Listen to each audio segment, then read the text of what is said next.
Hey guys, this is Anime Ball Z here, and today we're going to be doing the opening part of What If Vegeta Turned God in the Saiyan Saga, or What If Vegeta Turned God Early. Please like the video if you haven't already, and subscribe. It's totally free and you can unsubscribe whenever you want. This is a what if that I've been thinking of for a little while now, and on the community post I asked you guys if you wanted to see it, and from the results you guys clearly wanted this. There's nothing much else I'd like to say in the intro, so without further ado, let's get into the video.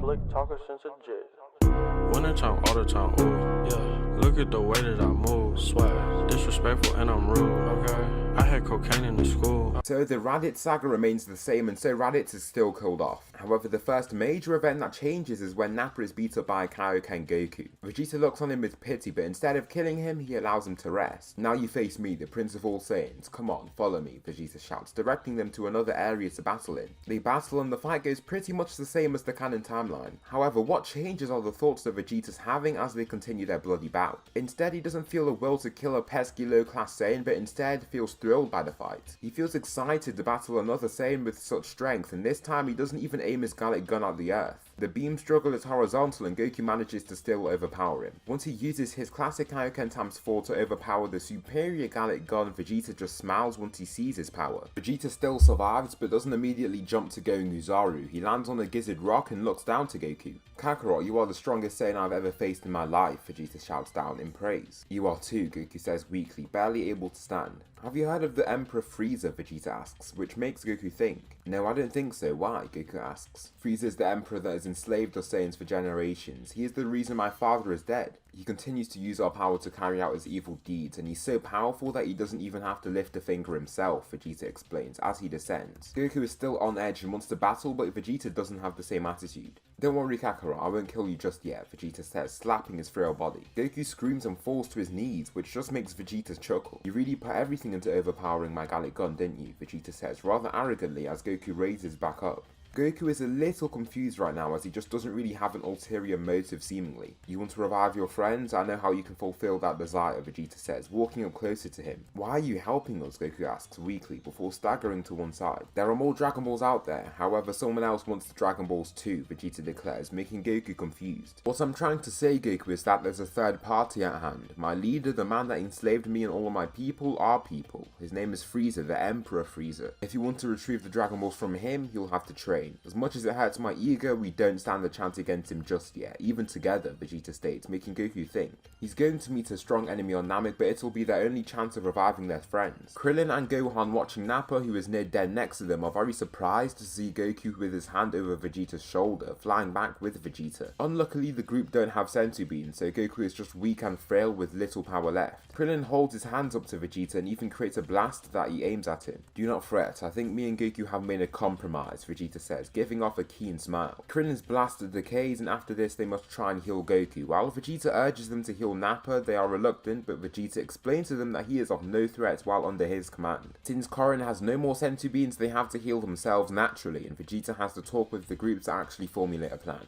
"We need to get stronger quickly. Does your planet have anything to offer that provides that?" Vegeta asks Krillin. "We have the hyperbolic time chamber. If you train in there for a year, only a day passes on the outside," Krillin states. "Wow, what a fine piece of technology. Maybe this planet isn't as primitive as I assumed it to be," Vegeta replies. So after a relatively short time, Korin can grow a single Senzu Bean and they use it to heal Goku. Nappa was more injured, but he isn't exactly trusted right now when Goku gets the bean first. His power level now reaches 12,000, and after this, Goku is set to enter the hyperbolic time chamber. Gohan is also healthy enough to enter the time chamber, and Vegeta explains that he wants Gohan to enter too. He is keen on his potential since his power increased so drastically after Piccolo's death, and he believes that he has potential as being Goku's son. Therefore, the first two people to enter the time chamber are Goku and Gohan. Vegeta wants to enter too, but he can't because only two people can enter the chamber at a time. After analysing the boost to strength that the hyperbolic time chamber provides, I settled on a power boost of around 10 to 15 times. Also, after I did this, someone else somewhat agreed on the boost, and so this is the power boost I'll settle on. Goku's power level reaches 130,000 and is now capable of holding Kaioken ×5 like Kaioken ×2 just a year before. He hasn't tested his max Kaioken level yet, but he assumes it's high above that. Maybe something around Kaioken ×8 to Kaioken ×10. Gohan's power level raises from 2,800 all the way to 50,000. That is quite an unnatural boost in strength, but I think it's quite fitting for Gohan, who has amazing potential as a Saiyan. With another senzu bean being grown, Nappa is reluctantly healed, and the next people to enter the time chamber are Vegeta and Nappa. Nappa isn't much of a challenge for Vegeta, but he just grows more from solitary training. Vegeta's power level raises to 220,000 from 21,000 after the year passes, the power level he had after his fight with Goku. His power level raises less since it doesn't reach the in-canon 24,000 power level that he had after his fight with Goku in the Saiyan Saga because he didn't get as big of a Zenkai from the fight. Of course, this is because the fight was ended early. Nappa's power level grows from 6,000 to 60,000. During this time, they're trying to find the ship so that they can head to Namek. They find Kami's ship and Vegeta also donates his ship for research. This makes it a whole lot easier for Bulma to get this technology for space travel, and she even upgrades the ship with technology from Vegeta's ship. After Vegeta and Nappa head out of the chamber, the group head in again, but this time with different combinations of people. Nappa heads in with Gohan, and after his year, Gohan gains a stronger relationship with Nappa. He is quite hostile to the low-class hybrid, but eventually he opens up to him and tells him the stories of Planet Vegeta and even his grandfather, Bardock. He didn't communicate much with him, but he says that he remembers his smarts. They grow much stronger as they're closer in strength, but Gohan surpasses him rather quickly. Gohan's power level skyrockets to 1 million and Nappa's power level stays at around 650,000. For the next day, Vegeta and Goku enter the chamber and get even stronger as they are great rivals and Goku reaches closer to his strength day by day. However, he can't surpass him just yet and Goku's power level raises to 1.7 million and Vegeta's is at 2 million. With their powers at this level now and the ship is near ready, they get ready to head to Namek. We could easily kill Frieza now. I feel like I'm at the top of the universe, Vegeta exclaims, shouting to the sky. After the 4 consecutive days of the Saiyans entering the time chamber, the ship gets ready in a total of 10 days, just like in canon, and the upgraded ship is ready. It can travel slightly faster than the older ship and Bulma has to follow the Saiyans since she can navigate it. However, once she arrives, she isn't going to be doing much and she is pretty much advised to head back to Earth as quickly as possible. As they fly, they all suppress their strength to make sure that they don't get noticed. They have incredibly high power levels, all far surpassing the Ginyu Force and even Frieza's first form. After a month, the group arrive at the same time as in the canon timeline and they are met by 3 soldiers, however they are shocked to see who it is. Prince Vegeta, one soldier asks, seeing his power level at 1000. You've gotten so weak that you even stand no chance against us, the soldier says humorously, shooting out a ki blast. However, Vegeta roars and releases his aura, blasting the aura back at the soldier. This blast gravely injures him, then Vegeta's power level skyrockets past 80,000 and continues to rise. Across the planet there is mayhem. Frieza is stuck in place and he can't even believe what is going on. 110,000, 125,000, Midoriya says in horror, whilst Zarbon and pretty much every soldier on the planet looks in the direction of Vegeta and his power signature. Vegeta stands against the soldiers regally, holding the 2 soldiers by the neck. Bring me Frieza, he exclaims, snapping both of their necks. Get ready everyone, it is time for war, Vegeta exclaims, which makes them all power up. Nappa smiles in reaction and they all scream in unison, releasing their full strength. Their silver auras combine and Vegeta then points to Frieza's direction.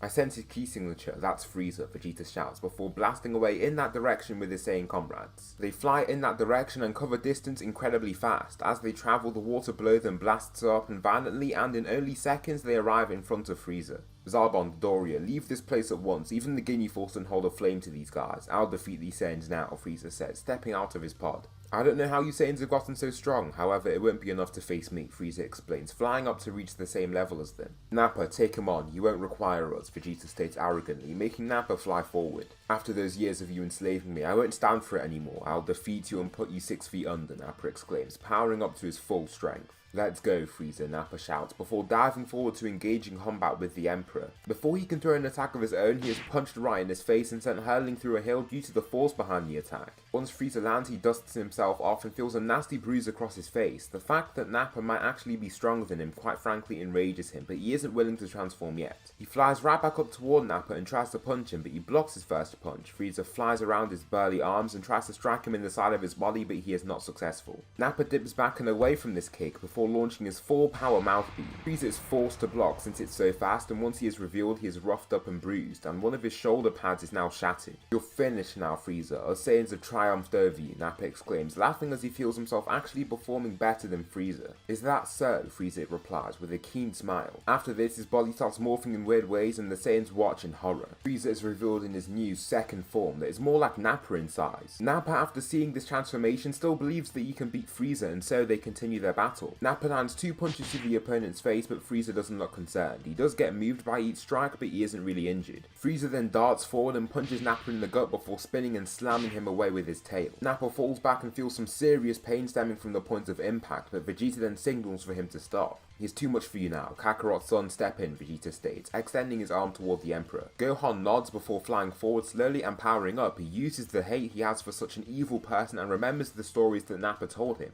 "Get him, kiddo," Nappa thinks, watching on. Gohan zooms forward and uses his agility to swerve past any incoming attack from Frieza. Then he strikes Frieza in his back and forces him forward. Frieza is very annoyed since this little kid has hit him so hard, and so he reaches out his tail to grasp onto him. He does latch onto him initially, but Gohan uses raw strength to free himself from his grasp. Since his movements are so slow as he tugs at the tail, he pretty much stays in place, then Frieza takes his chance to strike. "You Saiyans have really made me use this form. I will make sure to take all your lives," Frieza declares in rage. "Well, that means you'll have to get past me first," Gohan shouts, charging right back into battle.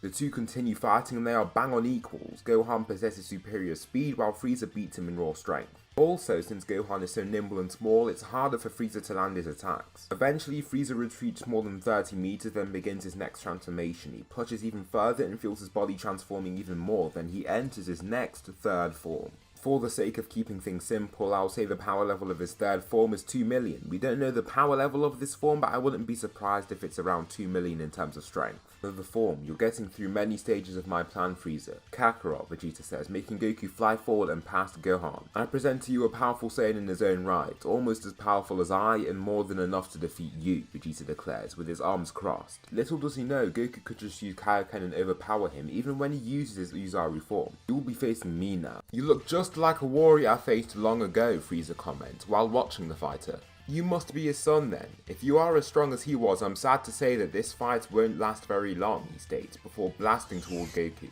Initially, Goku tries to punch him, but Frieza is swifter than him in this form and veers past his strike, subsequently striking him in his chest with a powerful knee. Frieza doesn't stop there though, and is relentless with his next set of attacks. His punches and kicks continue, barely giving Goku time to even think of hitting him back. Goku does land some good shots, but it's clear that he is inferior to the Emperor physically. "Die, Saiyan," Frieza exclaims, aiming to punch him into the floor.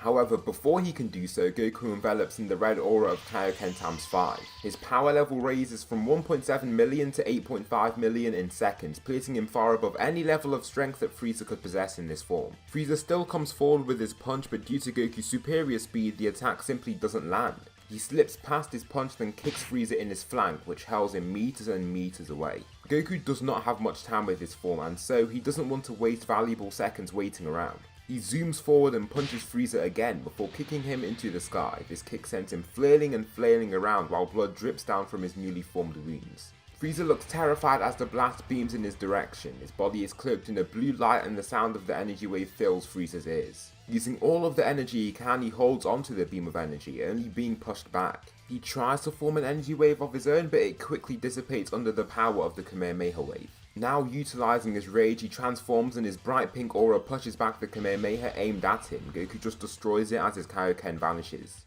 "It's been a while since I've had to use this form in the heat of battle. What a surprise I'd do this against a bunch of Saiyans," Frieza says, now in his final form. With his suppression at 25%, his power level is 30 million, and the power that he emits is scary to say the least.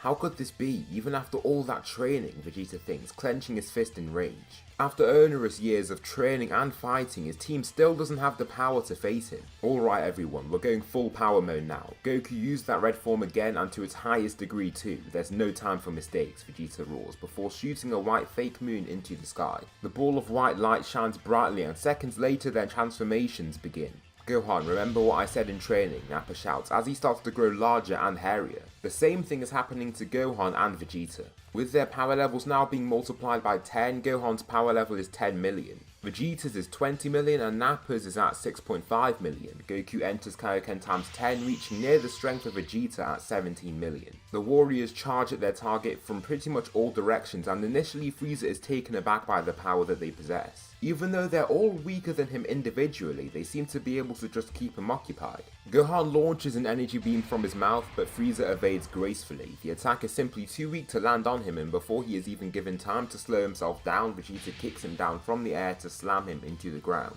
The slam is powerful, but Frieza then flies straight for Gohan. Since he's so much stronger than Gohan, a single punch to his chest totally rocks him. Frieza then follows with a barrage of punches and kicks that cause even more damage. Each punch sends a smarting pain throughout Gohan's body, and before he can even keep himself up, he tumbles to the floor. Dust is released from the point of impact since he's just so heavy. While Frieza stares him down, Goku zooms in from behind and punches him back. He doesn't just stop there and continues in his assault. Landing a punch on his back, he uses his newfound nimbleness to soar over his enemy and to kick him square in his chest. These attacks don't hurt Frieza much, but they certainly knock him around. As he is launched back by this kick, Nappa and Vegeta both launch combined balls of energy from their mouths to release a massive explosion. The Namekians on the planet are horrified by the rumbling on their planet, and some of them are completely clueless as to what's happening. "What's happening, Master Guru?" a Namekian asks Guru in concern. "We found our saviors," Guru states weakly, while sensing the battle with his incredible perceptive abilities. Frieza, however, opens up in this cloud of smoke and 50% power. With his power level now at 60 million, there isn't much that they can do. Vegeta, still overconfident, charges in and sluggishly hurls forward his fist, but once it connects with Frieza, he can't even push him back.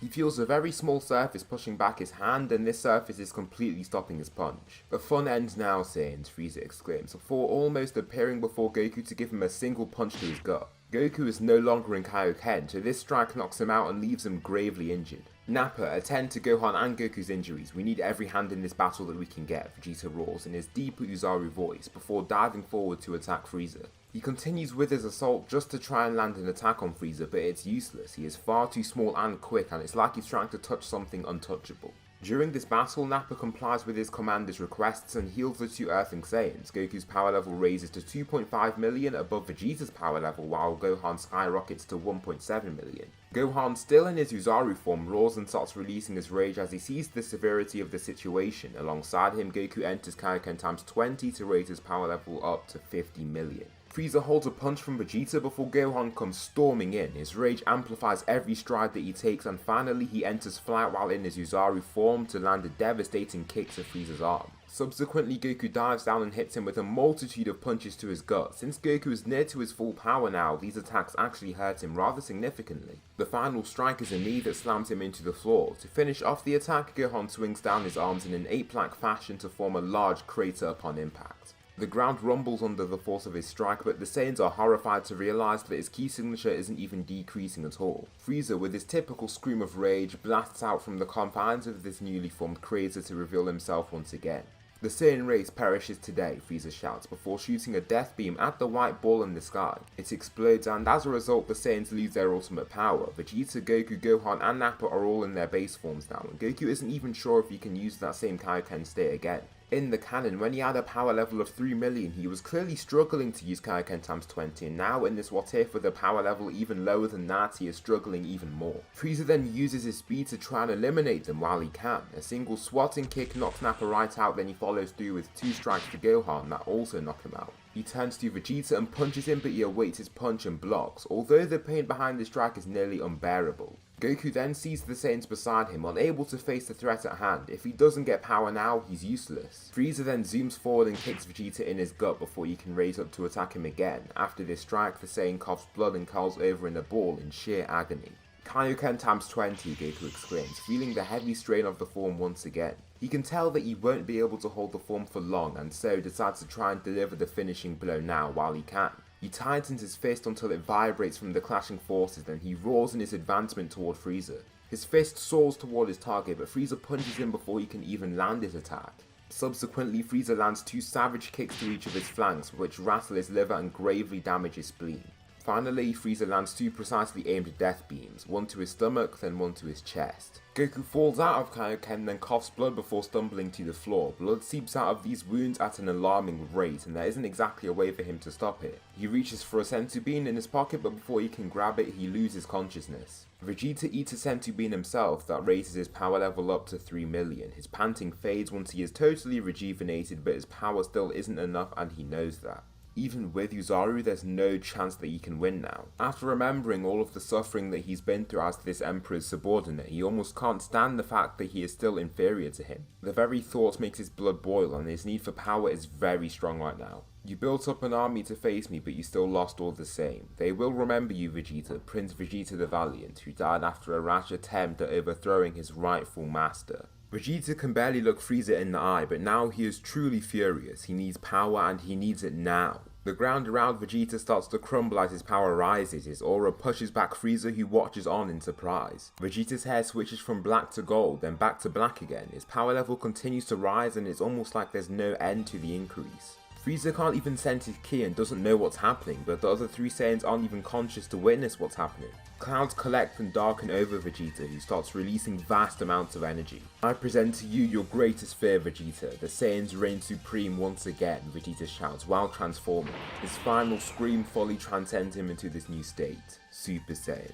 His power is now at Goku's 150 million from the canon timeline, and his hair is a light glowing blonde. With his speed, he soars right past Frieza's side to give Goku a senzu bean as he feels his ki draining at an alarming rate. Goku's power level raises to 3.5 million and he watches Vegeta in awe. "You're that Super Saiyan you were talking about," Goku says in surprise. "Yes, and now Frieza will pay," Vegeta shouts before flying right at Frieza. His speed is far too overwhelming for the Emperor, and Vegeta catches him with a flying punch to his jaw. This punch slams Frieza into a large boulder, but then Frieza kicks him to launch him through it. Frieza's face now has a pretty large bruise and he looks a little stunned. A punch from someone more than twice as strong as him really does damage. Vegeta then swoops in and lands a multitude of punches and kicks which just beat Frieza around. There's nothing that Frieza can do to contain or even manage his assault, since he's so nimble but also powerful. He beats him in every physical category by a long shot. Frieza curls over after receiving a hit to the stomach, so then Vegeta kicks him upward and chases after him. He uses his immense speed to arrive behind Frieza to launch a close-up ki blast. "Wait, Vegeta, you are still not fighting me at full power. Would that be honourable to fight me at half power?" Frieza asks, basically begging for his life. "Okay, show me your true power then, Frieza," Vegeta states, facing him in his new golden state. Frieza powers up and starts charging up his ki, drawing from the power that he has kept dormant for way too long. He enters his full power state and reaches a power level of 120 million. "You won't survive much longer, Saiyan," Frieza says with his abnormal confidence. He soars toward Vegeta and they begin battle. They exchange attacks for a time, and while this is happening, Nappa, Gohan and Goku heal themselves and raise up to watch the amazing fight. While Goku doesn't heal himself since he's already been healed by Vegeta. Vegeta stands over Frieza with basically no injuries, while Frieza is out of stamina and covered in streams of his own blood. "Goodbye, Emperor," Vegeta states before launching a one-hand energy wave to his target. Frieza catches onto the attack with desperation and tries to push it back, but there's nothing that he can do now. He only continues to retreat until he can't keep the energy wave in his hands, destroying him. Once the smoke clears, there is almost nothing of him as he's been shot right into space. After this event, Vegeta returns to his base and descends to meet with the Saiyans. They rejoice at the fact that Frieza has been killed, while Zarbon and Dodoria are distraught. The two warriors take their chance to leave the planet before they're killed, like most of Frieza's soldiers, but Vegeta isn't bothered. While they celebrate, someone else arrives, Dende. Some other Namekians arrive, and as a result of them aiding in the battle against Frieza, they are gifted the Dragon Balls. They wish for Piccolo to return to life, and since he doesn't need to be on Namek, they don't have to wish for him to teleport to where they are now. That leaves 2 more wishes for the crew, and Vegeta is left to make his wish. However, he doesn't desire immortality any longer. "What, so you don't want immortality anymore?" Goku asks. "No, I've grown past that now. I think I'll be fine without that wish," Vegeta states, while staring at the gargantuan Purunga. Since they have no wishes, they leave them to the Namekians. They get to choose what they want to wish for, and they basically work toward rebuilding the planet. It hasn't been damaged all that bad, but to say that the planet hasn't been damaged at all would just be incorrect. So the Saiyans take Frieza's personal ship and head right back to Earth. Vegeta and Nappa have pretty much nowhere to go as rogue soldiers with no leader, and so they decide to settle on Earth with the other Earthling Saiyans. Just for your information, the reason Bulma isn't on this ship is because she left pretty much as soon as they arrived. Their ship was never destroyed like in the canon timeline, and so she was able to leave right away. During this journey, they take a random diversion to Yardra due to a malfunction in the ship. Upon their arrival, they are met by the 2 types of Yardratians, and so they do decide to train and see what they have in store for them. As of now, the only people who end up pulling off instant transmission are Goku, Vegeta and Gohan. Nappa was close, but he just couldn't get it in the end. Krillin, however, learns a lot more than the humans and shows a great proficiency for techniques. He learns cloning and forced spirit fission before the year is up when they return to Earth.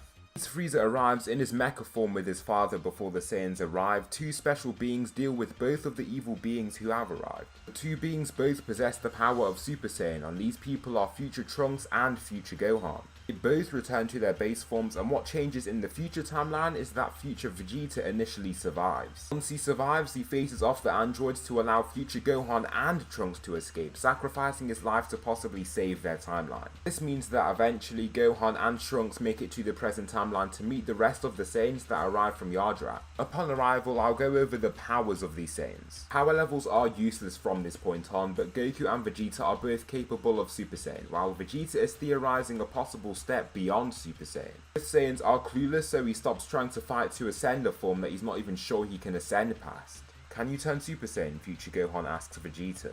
Can I? Of course I can, Vegeta declares, before engulfing in his fiery golden aura as he ascends into his Super Saiyan form. His power increases 50-fold, and in reaction, future Gohan enters Super Saiyan himself. Vegeta is shocked, since he didn't think that any Saiyan could just go and become a Super Saiyan. He assumed that Goku and Vegeta were both one in a millennia anomalies. Can the other kid go Super Saiyan? Goku asks, less concerned by the future warrior's transformation. Trunks nods and follows suit.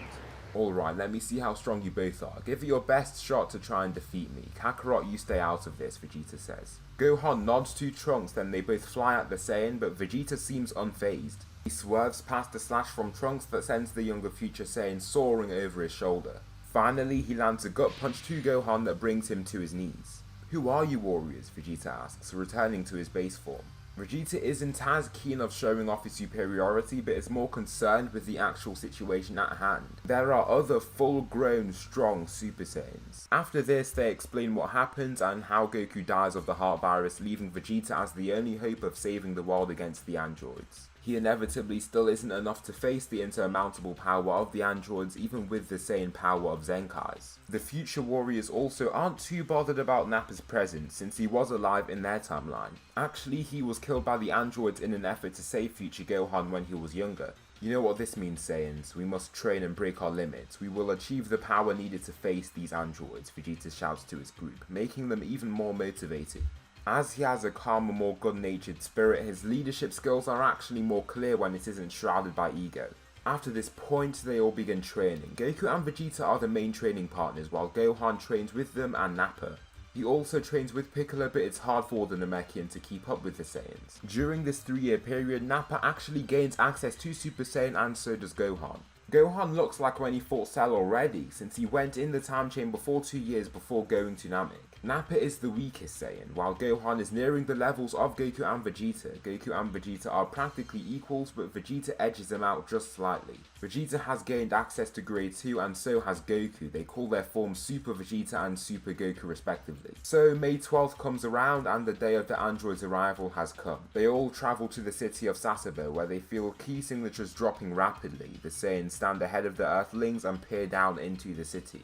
Vegeta has his foot raised on the rock as he looks down at the front of the ordered group of warriors. The day of battle has come, prepare everyone. I cannot sense any large key signatures, so these synthetic beings must have no signature. Thus, we'll have to find them ourselves, Vegeta says, before lifting into flight. The Saiyans and Earthlings scan the surroundings to try and find the androids, and pretty much the weakest fighter finds them first, Yamcha. This is just as it is in the canon timeline. Dr. Gero holds him by his neck when Vegeta flies toward the target already in Super Saiyan. Instead of flying right at him though, he aids his advance with the use of instant transmission to strike him in the side of his body. Dr. Gero is hurled into a building, then Vegeta stands between Android 19 and Yamcha so no more harm is caused. After this strike, Krillin and Piccolo land behind the Saiyan Prince. Attend to his injuries, Vegeta states, signaling for them to escape with a wave. Leave this place so we can fight without the bother of collateral damage, Vegeta says.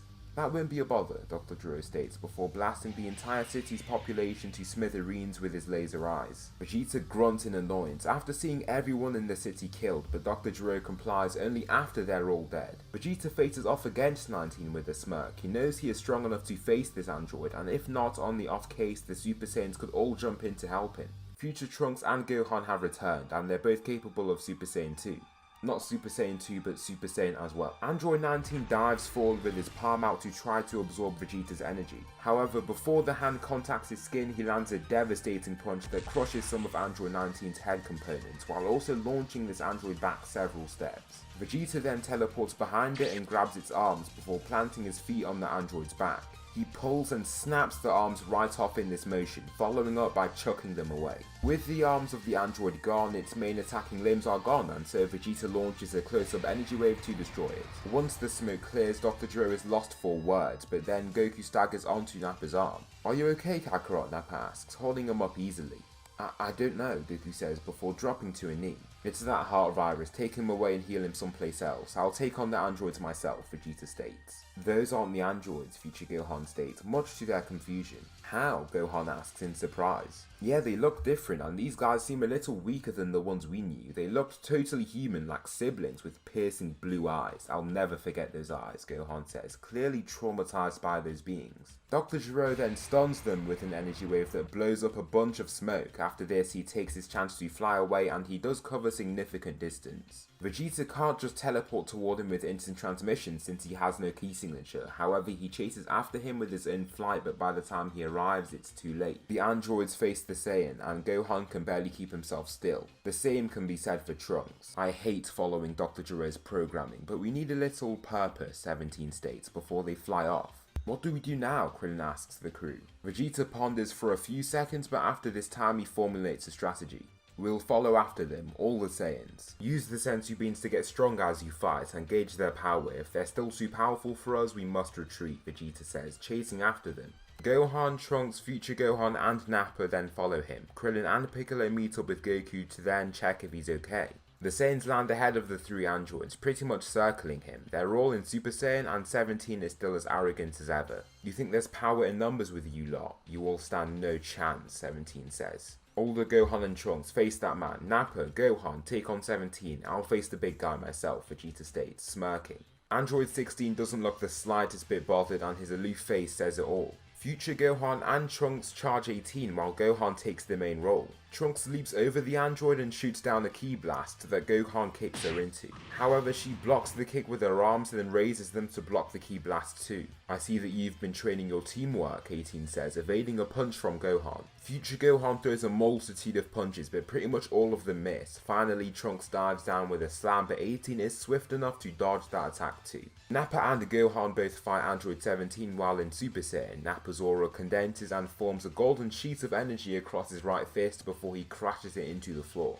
He is unsuccessful in hitting the target right away, since 17 is faster than him, but he destroys the ground around them. Nappa has prioritized learning ki control to boost his raw power, and now his raw strength surpasses even that of Saiyans with higher power levels, like Gohan. Before 17 can even get a footing and calm himself, Gohan swat kicks him several meters to the side. "Come on Gohan, get fired up so you can take out this guy. Use the latent power within you," Nappa exclaims. Gohan then digs deep inside and begins to power up even further. His ki becomes chaotic and filled with rage, and so is his mind. He swivels several times before kicking downward, but 17 dips back to dodge the attack. Gohan then flies forward again and throws several punches that 17 has to use a lot of effort to block or evade. His attacks are manageable, but he still has to put in a lot of effort to manage these strikes. Finally, both fighters punch each other in the face and they slide back, but as 17 is retreating, Nappa picks his shot and strikes him in the face with a ki-enhanced punch. This punch sends 17 rolling across the rocky floor, but he eventually stops himself about 15 meters from his target. Across the battlefield, Vegeta stands off against Android 16. "Are you even human? You seem totally robotic," Vegeta states. "I am completely cybernetic, and I have been programmed to kill Goku," he says in a monotonous way. "Well, you're fighting me first, so that I can destroy you," Vegeta exclaims, making his stance. "I don't desire a needless bout," 16 says, but Vegeta is persistent. "I stand in the way of you killing Kakarot. I would have thought your synthetic brain would have understood that," Vegeta says, starting to charge his ki. His hair becomes more spiky and his muscles enlarge significantly before he enters his Super Saiyan Grade 2 state. "This is Super Vegeta. Let's see how long you last now," Vegeta shouts, darting ahead. Vegeta pretends to punch him right away, but he uses instant transmission to kick him in the back of the head. Subsequently, he shoots down a close-up ki blast before making an acrobatic flip away from the explosion. Stopping in flight, the smoke clears enough so that he can get a clear picture of the android and he doesn't seem affected at all. The Saiyan lands once again and engages in battle, but then 16 starts moving too. He flies forward faster than Vegeta can and drives forward his knee into Vegeta's gut. He's immediately stopped in flight and the strike is incredibly forceful. With a single of his robotic palms, 16 unleashes a powerful energy wave that coats the Saiyan in its energy. Vegeta does block so his arms take the brunt of the damage, but he is still hurt across his whole body. Before he can even return to his senses and calm himself, 16 dashes forward and throws a multitude of punches that Vegeta struggles to evade. After receiving several devastating punches to the body, Vegeta manages to block one with both hands. It shakes his whole body once it collides with his palms, but once he does this, 16 just uses his other arm to strike him and shoot him back. Vegeta is now bloody in several places and has been outmatched in this match, for now at least. Before he continues the fight again, he eats a senzu bean to totally rejuvenate himself, his wounds vanish and he is also granted a pretty hefty Zenkai boost. Even he can feel the new power soaring through his body. He still remains in his Super Vegeta state, but with this new power of his, he feels like he could go even further. I thank you, Android, for unlocking more power stored deep inside me, Vegeta declares before he begins his next power-up. The ground rumbles as vast amounts of energy is emitted from his aura. He gives off a menacing smile as he feels himself getting stronger and stronger by the second. His key signature continues to spike and it gets the attention of the other fighters strewn across the battlefield. While Gohan is in a power struggle with 17, he turns his head to the source of the power he feels and 17 does the same. 17 can't read power levels, but he just wants to see what Gohan is looking at and they both continue looking at the Golden Fighter. Vegeta is now in Super Saiyan Grade 3, his key signature has spiked and his power level has increased monumentally. Come on then, Android, test the power of Ultra Vegeta, he roars, before flying toward his target. Android 16, through his mechanical and analytical eyes, notices his drop in speed, but his power has skyrocketed. Vegeta's first punch breaks through his outer layer and causes some components to come spilling out. Subsequently, he aims a right kick to his jaw to break even more of his compartments. Android 16's objective totally changes now. It isn't based in fear, he basically doesn't feel fear at all, but it's instead based in logic. If they stay at the scene, their chances of them defeating Goku greatly diminish. We must go, Android 16 declares, flying toward the two cyborg androids. Android 17 takes a full power punch from Nappa that wins him, and 18 is currently pushing away future Gohan with several bruises. They see that they could die at any second here and decide to follow the android. The matter is not settled, however, and they see this as a brief truce instead of them surrendering. Vegeta returns to his base form and the Saiyans all heal themselves to give themselves slight but significant Zenkai boosts. Now Vegeta has surpassed Goku by a much more considerable margin, and with the strongest form in the group, he is their most valuable fighter. He outclasses even Android 16 in strength, but the drawback of speed will prove to be an issue for the smaller, nimbler androids. Following this fight, Piccolo is annoyed that he was basically brushed off to the side to let the Saiyans fight. He can't stand for it, and so he decides to fuse with Kami like in the canon timeline. He gets a significant boost to his strength and the nameless Namekian is reborn. He arrives at where Imperfect Cell is located, and since he is equal to his canon self, the fight goes pretty much the same. After this event, the mission objective becomes pretty clear. With the androids out somewhere without being able to be sensed, it just makes their job a whole lot harder, and with Cell suppressing his power, he doesn't think it will be easy to find them. We should have crushed them while we had the chance. Just like in canon, 3 days pass and the androids come to Kame House to find a now healed Goku with the other sea fighters. They're much more confident until Vegeta rolls out of the door to stand off against the 3 androids. If you're here for Kakarot, I'll deactivate all of the androids before you even have the chance to do so, Vegeta says, staring right at 16. How about an all-out skirmish once again? We'll make sure to kill you guys this time, 17 claims. From the door, the Saiyans appear and stand off against the fighters that they had took on before. Goku stands beside Vegeta. Piccolo then arrives beside the Saiyans. You guys might not know me, but I'm just as strong as these Saiyans now, if not stronger, Piccolo states, cracking his knuckles. Unlike the canon timeline, he isn't actually the strongest Z fighter anymore. Vegeta scales above even Android 16, who is a good bit stronger than 17 and 18. He is still equal to 17, or relative to him, like in the canon, so he isn't stronger than all of the Saiyans. Future Gohan's blood is boiling, and he can't stand to see another day with these androids alive. I'll make sure to destroy you this time, Gohan shouts as they fly away to a nearby island. 17 immediately faces Piccolo, Gohan and Nappa, while 18 is up against future Gohan and future Trunks once again. Vegeta still wants 16 alone, but he allows Goku to butt in slightly. Goku enters Super Saiyan and excels, since he feels great to finally be back in battle. He then ascends into his grade 2 state. The beings clash, and with so much energy being dispersed, Cell takes this chance to arrive at the scene. He is trying to steal the android's power, but it will be hard to do so if he just charges in rashly. 16 currently has several broken components as he can't keep up with the duo of Goku and Vegeta. He is stronger than Goku, but the power of Ultra Vegeta is just way too much for him to handle. Just for your information, Ultra Vegeta is the name that Vegeta calls his grade 3 state. Goku, using his nimbleness, manages to swerve past the back of 16 to grab onto his arms. Once he does so, he restricts the android's movement, but he knows he can't hold him down forever. He never had that intention behind his movements, but he just wanted to encumber him for a few moments. Vegeta then takes this chance and throws haymakers into the android's abdominal area. He really just lets loose, and even Goku can feel the force behind each strike, and he isn't getting hit himself. Once he throws a few punches, he dives forward and lands a clean knee to Android 16's torso that breaks through his outer layer. More metal components spew out from the opening in his lower chest area, and Goku lets go to allow for 16 to get propelled away. 16 is faring pretty badly after these set of attacks, but he starts malfunctioning as core components are damaged in his body. Kakarot, let me destroy this android, Vegeta states, holding his palm up to his face. His muscular body towers over the fallen 16 and blocks out the sun from his view, giving him quite the intimidating look. His palm starts to glow as a blast forms, but then he abruptly stops. He jerks his head around, and Goku does the same upon feeling the key signature of a weird being coming from beside them. It's none other than Cell. He's imperfect, and the androids he needs to reach perfection are directly in view.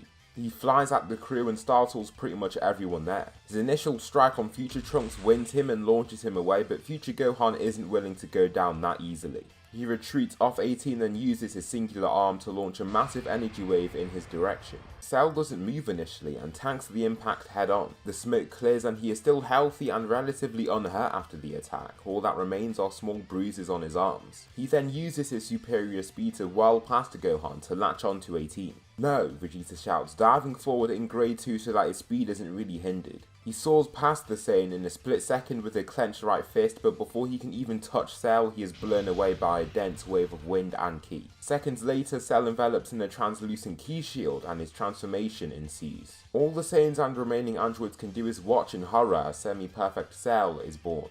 Change of plans, everyone. Protect Android 18 and destroy Cell by any means necessary. We cannot let him absorb both of the androids, Vegeta declares. Do you think you can stop me, Cell asks, before darting forward to knock out Future Trunks in a single kick. Subsequently, he uses this momentum to swat Future Gohan into the air with the use of a tail swipe. Future Gohan stops himself in the air, and the fact that they're losing again makes him furious. Even after years of suffering under the tyrannical rule of the androids in his timeline, he has gone back in time to make a change and nothing has happened. It seems that they'll merely lose again, even with the strongest Saiyans and fighters of Earth huddled together, all fighting against a single threat. Future Gohan starts to feel his rage bubbling up, which gives him flashbacks to his time on Namek when he grew so strong that he was able to hurt a second form Frieza. I won't stand for this anymore. I won't see the world end again, Gohan roars, before diving down with greater speed than what he had showcased minutes before. A single punch actually knocks Cell back a step, which surprises him a lot since he could have beaten him in his imperfect state minutes before. Gohan then erupts with newfound power and he roars, full of rage. The ground around him crumbles under the force and he then ascends into the next state. Super Saiyan 2. His aura crackles with lightning and his hair is kept up much more than in his usual Super Saiyan state. He zooms forward and clashes with Cell, actually forcing him back a little. He leaps up then dives down with a kick, which is enhanced by his flight, but Cell evades. Gohan is still out of control and just wants to hurt Cell as much as possible. As he charges forward, Cell picks his shot and lands a gut punch before he can land his own strike. Gohan's body quivers from the force of the strike, but somehow he can still carry on in battle. Cell is just interested in the fact that Gohan has gotten so strong, but he is just a nuisance really. Gohan kicks Cell back, then swivels up and into the air to shoot down a precise, powerful one-hand energy wave. It powers toward his opponent and clashes with him head on, but he is revealed to be pretty much unharmed. How, Gohan thinks, falling out of Super Saiyan. After using so much energy in such a short amount of time, he loses strength and returns to just his ordinary basic state. That was entertaining, I must say, it really was, Cell states before charging toward the group of Saiyans. Piccolo zooms ahead of all of the fighters, with the arrogant belief that he could hold a candle to Cell. His first punch completely misses and leaves his body wide open. Cell capitalizes on this and knees him so powerfully that he is also knocked out. With no one in the time chamber against this insurmountable force that is Cell, their chances of success are basically zero. "We won't win like this," Nappa says in fear. They can all sense the power coming from Cell, and there's no chance that they can win now. "One day, give us one day and I promise we'll come back here to destroy you," Vegeta shouts. "What could you do in a day? Go ahead, I'd love to see what you have in store after a measly 24 hours, Cell says. The Saiyans and androids all teleport away, and Cell is quite annoyed that Android 18 was taken too. However, he just flies into the distance and waits for the day to come to an end. The group are all atop the lookout, and Android 18 is beside them with Android 16 too. "Why didn't you just destroy us back then?" Android 16 asks, holding his crushed chest. "There's no need to. We can still win with both of you alive. We just have to take you into the time chamber," Vegeta states, with the other Saiyans. Future Trunks and Future Gohan are revived, but the group only have 1 year's worth of food for 2 people. "Some of us need to get in that time chamber for the day. Once we come out, we'll be unstoppable," Vegeta states, cracking his knuckles. "But the chamber only takes 2 at a time," Goku says. "I know, and I've worked around that. It's not that more than 2 people can't enter, it's that the provisions only last a year for 2 people. All we have to do is increase the supply," Vegeta states, teleporting away from the group. Next, he arrives with a tray of 40 or so capsules from Capsule Corp. Each of these capsules reveals supply boxes to feed a person for about half a year. I believe this is something Vegeta might have ended up doing, since he was with Bulma during the 3-year gap between the end of the Trunks saga and the android's emergence. He, although reluctantly, did have a good look around the things that Bulma did when she forced him to look. Vegeta is still similar to his canon self, but he is slightly less arrogant and more empathetic and understanding of other people. After seeing the capsule technology, this is something he's been thinking of, and so they enter with his tray of goods. All of the crew enter, with the Earthlings being the only people left to defend the base, if you will. Krillin, Tien, and Yamcha just have to try and save as many people as Cell wreaks havoc on the world. Since there is no 18 and only 16 left out to fight, they actually have an extra man in their ranks, but it still doesn't suffice against the insuperable force of Cell. Millions of people still get killed and absorbed by Cell, who is taking out his rage on the innocent. Android 16 is also rewired to deactivate his self-destruction bomb, and he is essentially no longer a slave to Dr. Gero's programming. In training, a few minor training groups stem up. Piccolo and Nappa start training very frequently, and Piccolo even teaches Nappa the light grenade attack. Nappa then forms an offshoot attack from this one, which is basically the same attack, but it comes out his mouth instead. Another training duo is none other than Future Gohan and Present Gohan. Both of these fighters, who are basically the same person, make leaps and bounds in their training. Future Gohan is still weaker than the younger Gohan, but their gap is no longer that large. Future Gohan can actually enter Super Saiyan 2 at will now, and Gohan can use Grade 2 and 3. However, he sticks to Grade 2 because he finds it easier to control and manage. The present Gohan is stronger than he was in the canon timeline, and his Super Saiyan form is relative to Perfect Cell from the canon timeline. The next training group is Vegeta, Future Trunks, and Goku. Vegeta and Goku's bitter, now friendly rivalry has aided in their training and allows them to grow stronger faster. Vegeta also wants to train his son to bring honor to his lineage and name, but to also give him the power needed to save his timeline once he makes it back there. Here is the scaling for those who enter the time chamber. The weakest fighter is Piccolo. There isn't much he can do about that, he's not a Saiyan, so no Zenkais. The next weakest is Nappa. He is still capable of Grade 2 Super Saiyan, and his power ranks much higher than his overall position, but he therefore lacks in other physical categories like speed and agility. Next, it's Future Trunks. Future Trunks actually has access to his Grade 3 states, but he is advised by Goku to not utilize that form since it negatively affects speed. However, Vegeta isn't that bothered by that, and he believes that there are times when raw power is needed in a battle. Next, it's Future Gohan. Capable of Super Saiyan 2, he really lets his potential show and is now one of the strongest Saiyans out of the group of fighters. Next, there is Goku. He is close to unlocking Super Saiyan 2, but he can't get there just yet. Instead, he sticks to mastering Grade 1 and utilizing Grade 4, which is something that Vegeta also learns to use. Still at the top is Vegeta. With Grade 3 and 4 as his go-to forms, he is quite strong, and he's going to be the most annoying when it comes to Cell facing the crew. Cell now points a key blast at a city that he wishes to destroy. He loves the feeling of watching the city turn from such order to rubble with just the pointing of his finger. Before the blast submerges into the city though, there's no effect. Once it's too small for him to actually see, nothing happens. His finger twitches as he raises his eyebrow in confusion. He waits a few more seconds before shooting in another larger blast. Suddenly he sees an object whiz past the blast to almost direct it away. The Saiyans, he says, before clenching his open hand. Ahead of him, a special warrior appears, Future Gohan. It's you again, you're merely a hindrance to me unlocking my final form. I'll crush you just like I did before, he shouts, before charging forward. He swivels before immediately reaching Future Gohan to try and hit him with a swiveling tail swipe.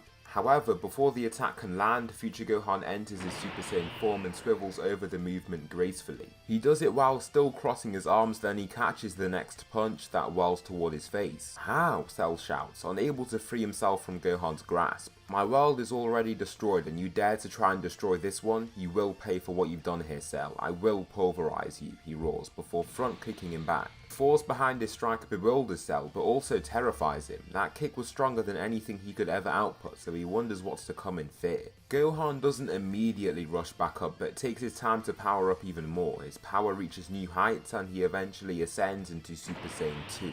His hair spikes right up like present Gohan state in the canon, although it isn't as long. You die now, Cell, Gohan shouts before diving downward. His speed is immense and Cell can do nothing to even react. He strikes Cell in his jaw with such force that he is launched down and into a mountain below them. In a flash, Gohan is already directly ahead of him. Cell, in the cracked wall of this mountain, coughs blood before he is launched right through the entire thing. The large structure shatters and fragments into a collection of smaller rocks and rubble that scatters out from the point of impact. Cell is launched right through and the beatdown continues. Gohan ruthlessly assails his target with all the power that he has, not giving him a single inch of breathing space or time to think. Cell, now panting, is bloodied and covered in wounds. Blood is dripping out from his mouth and nose. Gohan stands against him in this state with not a slither of fear. Why would he be scared? Cell is nowhere near his level. Cell is unable to accept his inferiority. After being indoctrinated by the supercomputer into believing that he is the perfect being, this event really does annoy him. Just wait, Gohan, I'm not in my perfect state. Once I'm perfect, I'll give you a true challenge, Cell shouts beseechingly, desperate to save his life. Gohan's initial reaction is nothing. He just looks at Cell and it's clear that he contemplates the proposition. You know what? I won't let you transform. I'll destroy you before you get enough power to cause anyone harm. This is your last day under the sun, Cell, Gohan states, holding his palm up to the fighter. Cell, in a last-ditch effort to save his life, dives forward to attack him, but then he's hit by a beam of energy at the last second. The beam engulfs him and seemingly kills him pretty much on sight. However, something weird occurs. Future Gohan reverts to his ordinary state and calmly exhales, believing that the job has been done. He flies away, but in that same area, tissue starts to form and Cell is reborn, stronger than before. Cell is still weaker than pretty much every Saiyan, but he now has a new objective, to absorb 18 and to achieve perfection with his newly rejuvenated body. He soars through the skies toward his target, and his speed means that he arrives at his destination in a flash. The Saiyans are huddled together and Vegeta congratulates Future Gohan for his success in taking down Cell. They're at Kami House and so are the androids, but then Vegeta is stuck in place suddenly. The other Saiyans and fighters soon follow suit. Cell dives down from the skies, then blasts through the wide open door into the building. Giving everyone a quick view, he grabs Android 18 as he sees her, then flies away as fast as he possibly can. Everyone's still in their base forms, but Future Gohan enters Super Saiyan 2 and chases right after him. Vegeta, then the rest of the Saiyans follow him too. However, it's too late. Vegeta again is almost quick enough to take down the threat, but again he is blasted away by the release of energy. This transformation feels astronomically more powerful than before, and Vegeta is propelled further away this time. The aura decays and Cell is revealed in his perfect form. He smiles at the group before lifting his arms regally. I present to you my perfect form. Call me Perfect Cell, Cell shouts, overjoyed by his new form. This is bad. How did he escape you, Gohan? I felt his key signature totally vanish, Vegeta shouts, facing Cell. I did too. I saw nothing after I blasted him, then just flew away, Future Gohan states. You fools are incompetent. I can regenerate my body from a mere single cell. When you claimed to have saw nothing, I was a single cell, ready to regenerate. Not only has my body been fully restored, I have gotten even stronger than I once was, Cell explains, before powering up.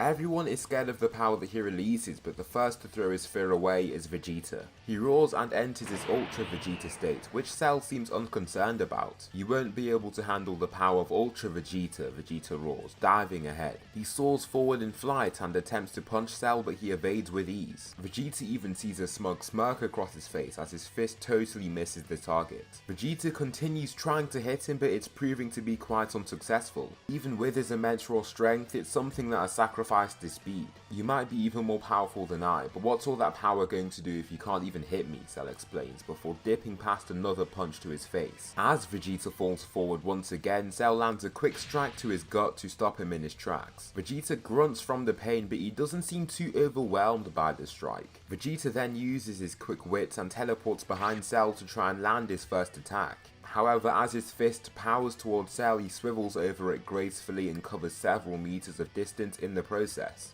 "Too slow," Cell says arrogantly. Vegeta scoffs before calming himself and returning to his base form. Then his hair switches to gold and his aura is released, but the aura vanishes quite swiftly. Vegeta also looks quite calm as he uses this form of Super Saiyan, and he rushes right back into battle with this perfect being. Even with his nimbler form, he can't land a single strike on the perfect life form. As he dives in to throw a punch, Cell lands a kick to his gut that stops him right in place. He feels some heavy strain from the attack, but he still carries on fighting the super being. Soaring ahead, at the last second, he uses instant transmission to slam into Perfect Cell's back. This jerks him forward, then Vegeta launches a close-up Big Bang attack to knock him forward a little further. Once the smoke clears, he has a large bruise across his back, but it basically vanishes right away. "You annoy me, Saiyan," Cell says, as he turns back to look at him dead on. Vegeta, after analysing the powers of Cell in their short bout, realises that Cell isn't that much stronger than he is. He can still punch him around and deal damage. However, if he could get all the Saiyans to face him at once, they could possibly win. Saiyans, attack him at once and do not give him any peace of mind. "Overwhelm him with numbers," Vegeta orders, causing Goku and Gohan to whiz into the fight. Future Trunks believes he is too weak to just jump in and help, but he is just about a third to 40% as strong as Vegeta. Therefore, his Super Saiyan form really wouldn't be enough to put a dent in Cell. Also, Goku is pretty much equal to Vegeta, while Gohan is nearing Goku in strength. All of these three fighters would fall in the category of being relative to one another.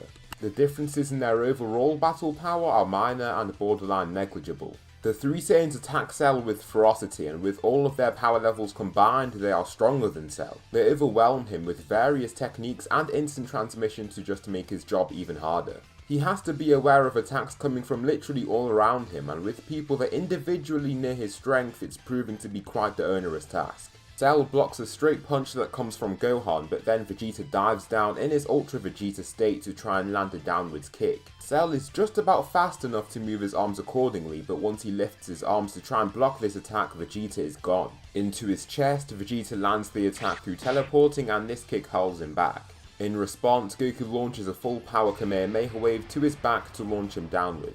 He crashes through an entire mountain, then the Saiyans appear right next to him once again to give him even more trouble. The four fighters continue battling it out, and the Saiyans' battle intelligence is a great plus to their numbers. Cell has to take on Gohan from ahead, who enters Grade 2 to add to his raw strength. Cell feels himself in a pretty hard struggle for a brief period, but he overpowers him, only to get hit by a Big Bang attack to the back. Upon receiving this blast, Goku swoops in from the air to kick him back, and finally Vegeta teleports in front of him in his Ultra Vegeta form to land a heavy blow to his chest. As he slides back, Gohan then shoots a Super Masenko blast. His blast hurls towards Cell, and in reaction he shoots his own Kamehameha. The two beams clash and Cell immediately is given the upper hand. "You're done, Gohan, you're done," Cell shouts, pushing more power into his beam of energy.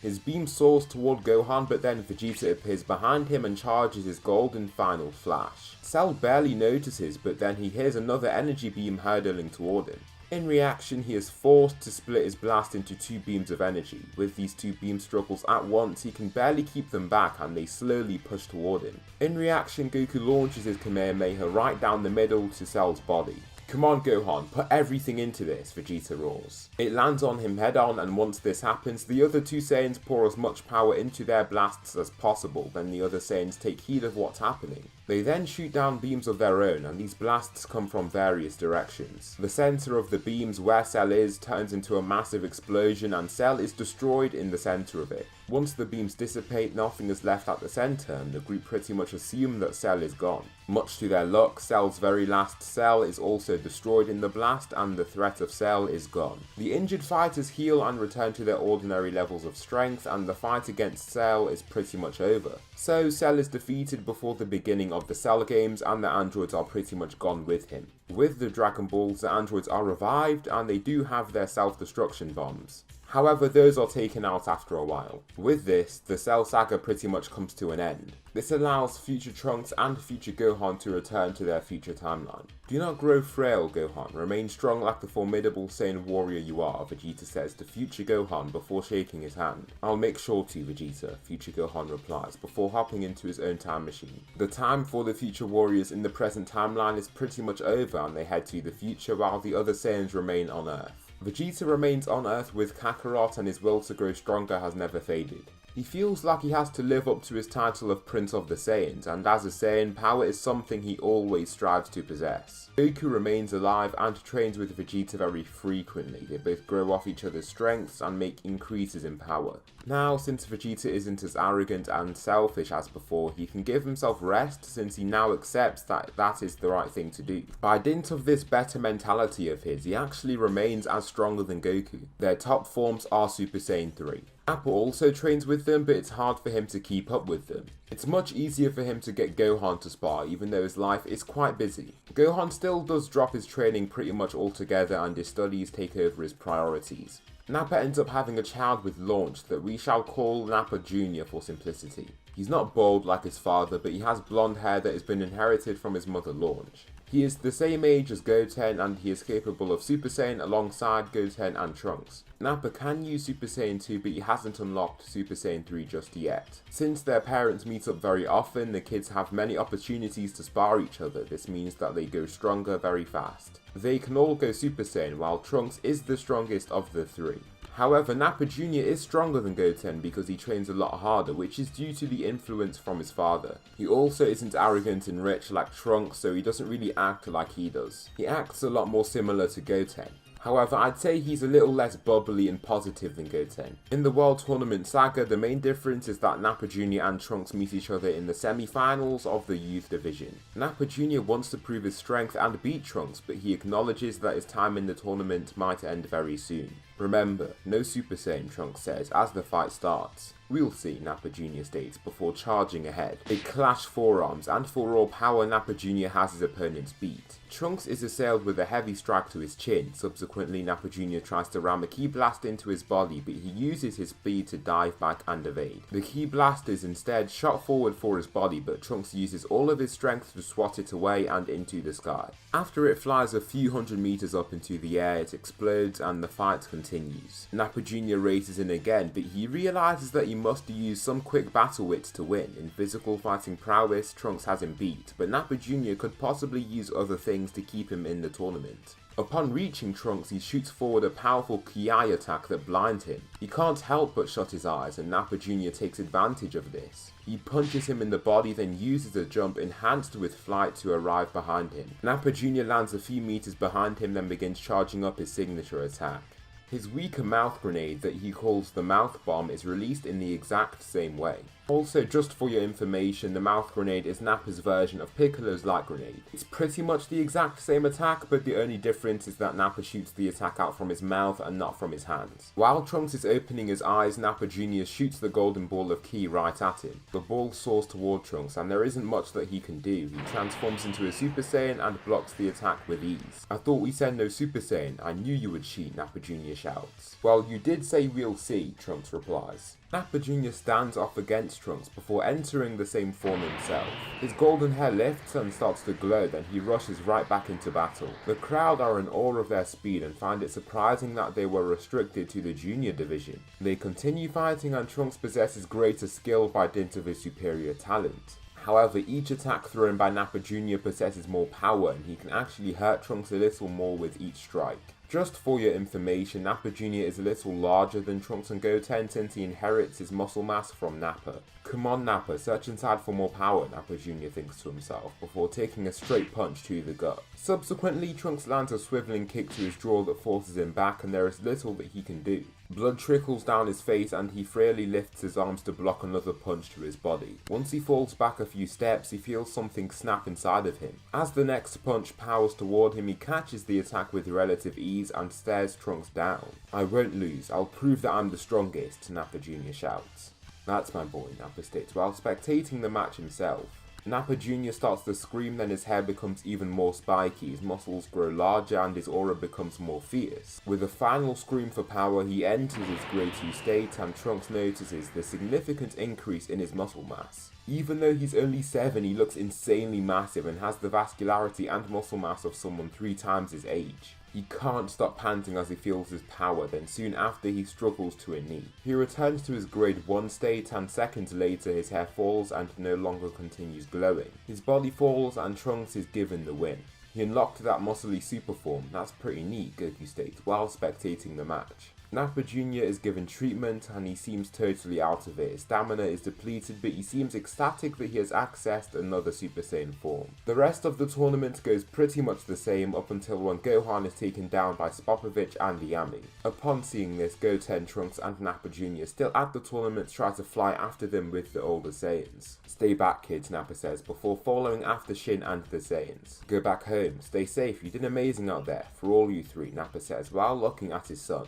He flies after them and the event with Boo ensues. Kibito is still killed due to a surprise attack from Dabura, but the person that faces Dabura is Nappa, not Gohan. There's no need to get Gohan to fight now since they have Nappa, who is much stronger than he is. Piccolo and Krillin are also turned to stone. Goku still takes on Yakon and Vegeta still takes on Pui Pui. The final battle is between Nappa and Dabura. They both face off and Nappa isn't the slightest bit scared.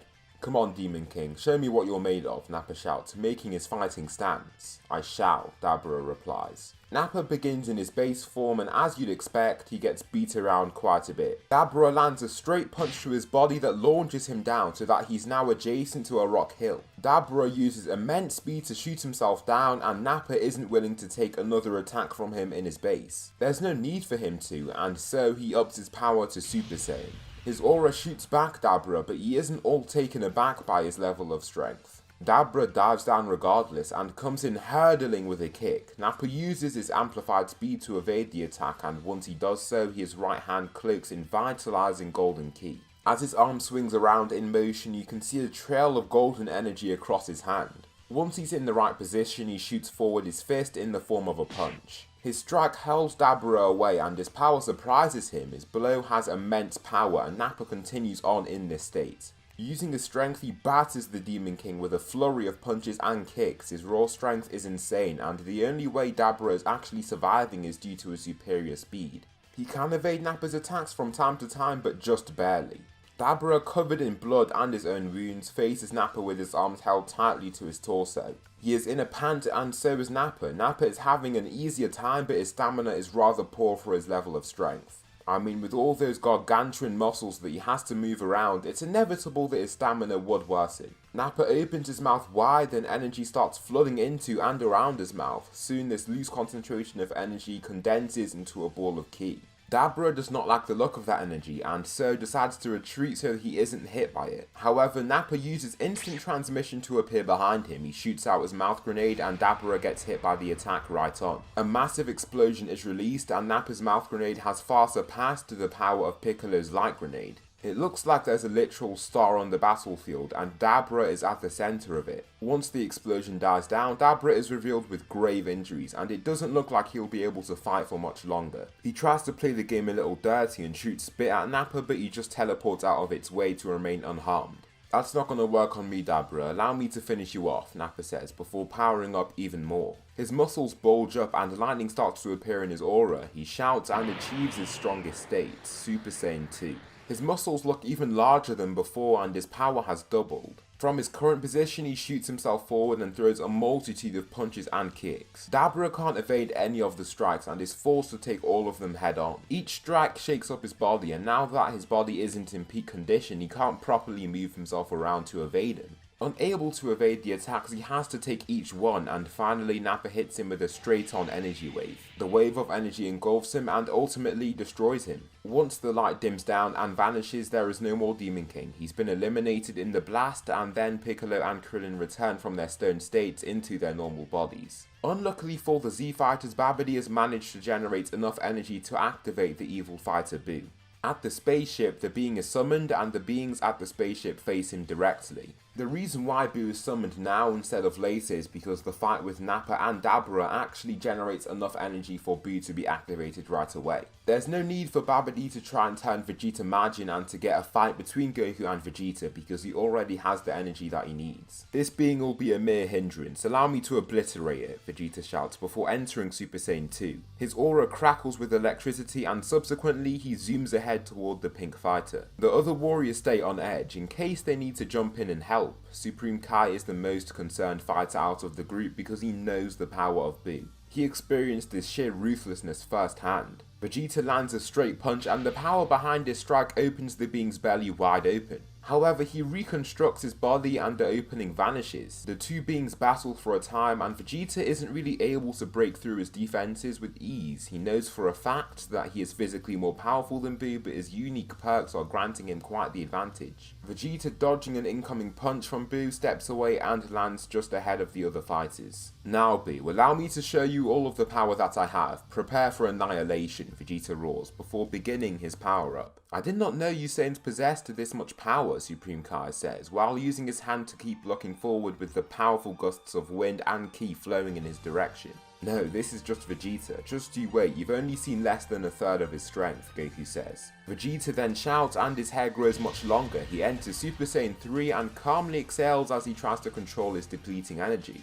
It's not something that he can do yet and he is far from that, but he has managed to draw out the time he can use the form. He flies forward and everyone can see that he is much faster than he just was before. His hair violently flows in his advance and he shoots down a precise but powerful punch to Boo's face. His soft body just can't handle that force and it breaks apart. Vegeta uses another attack from close up, a ki blast. He uses his other arm to hurl it forward and just this miniature golden ball of energy is devastatingly powerful.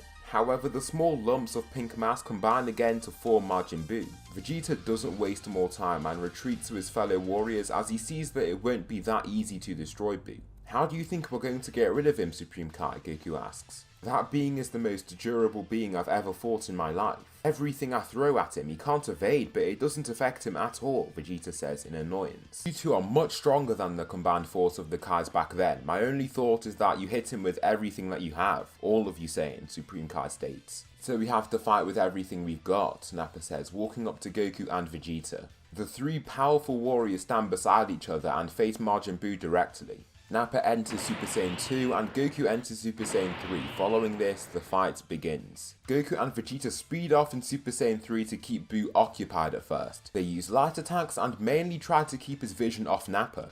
In the meantime, Nappa slowly lifts into flight. Suddenly, Vegeta and Goku attack Buu at the same time with the same attack. They punch him in his stomach and destroy his torso, then they both back away. Now Nappa, Vegeta shouts from below. Nappa then hurls in his mouth grenade and it clashes with Buu's body. As Vegeta retreats, he adds to the explosion with his Big Bang attack. The light given off from this explosion is scintillating and almost blinding. The explosion is colossal and the fighters are forced to fall several hundred meters away from the point of impact to remain unharmed. As the light fades, there is almost nothing left of Buu.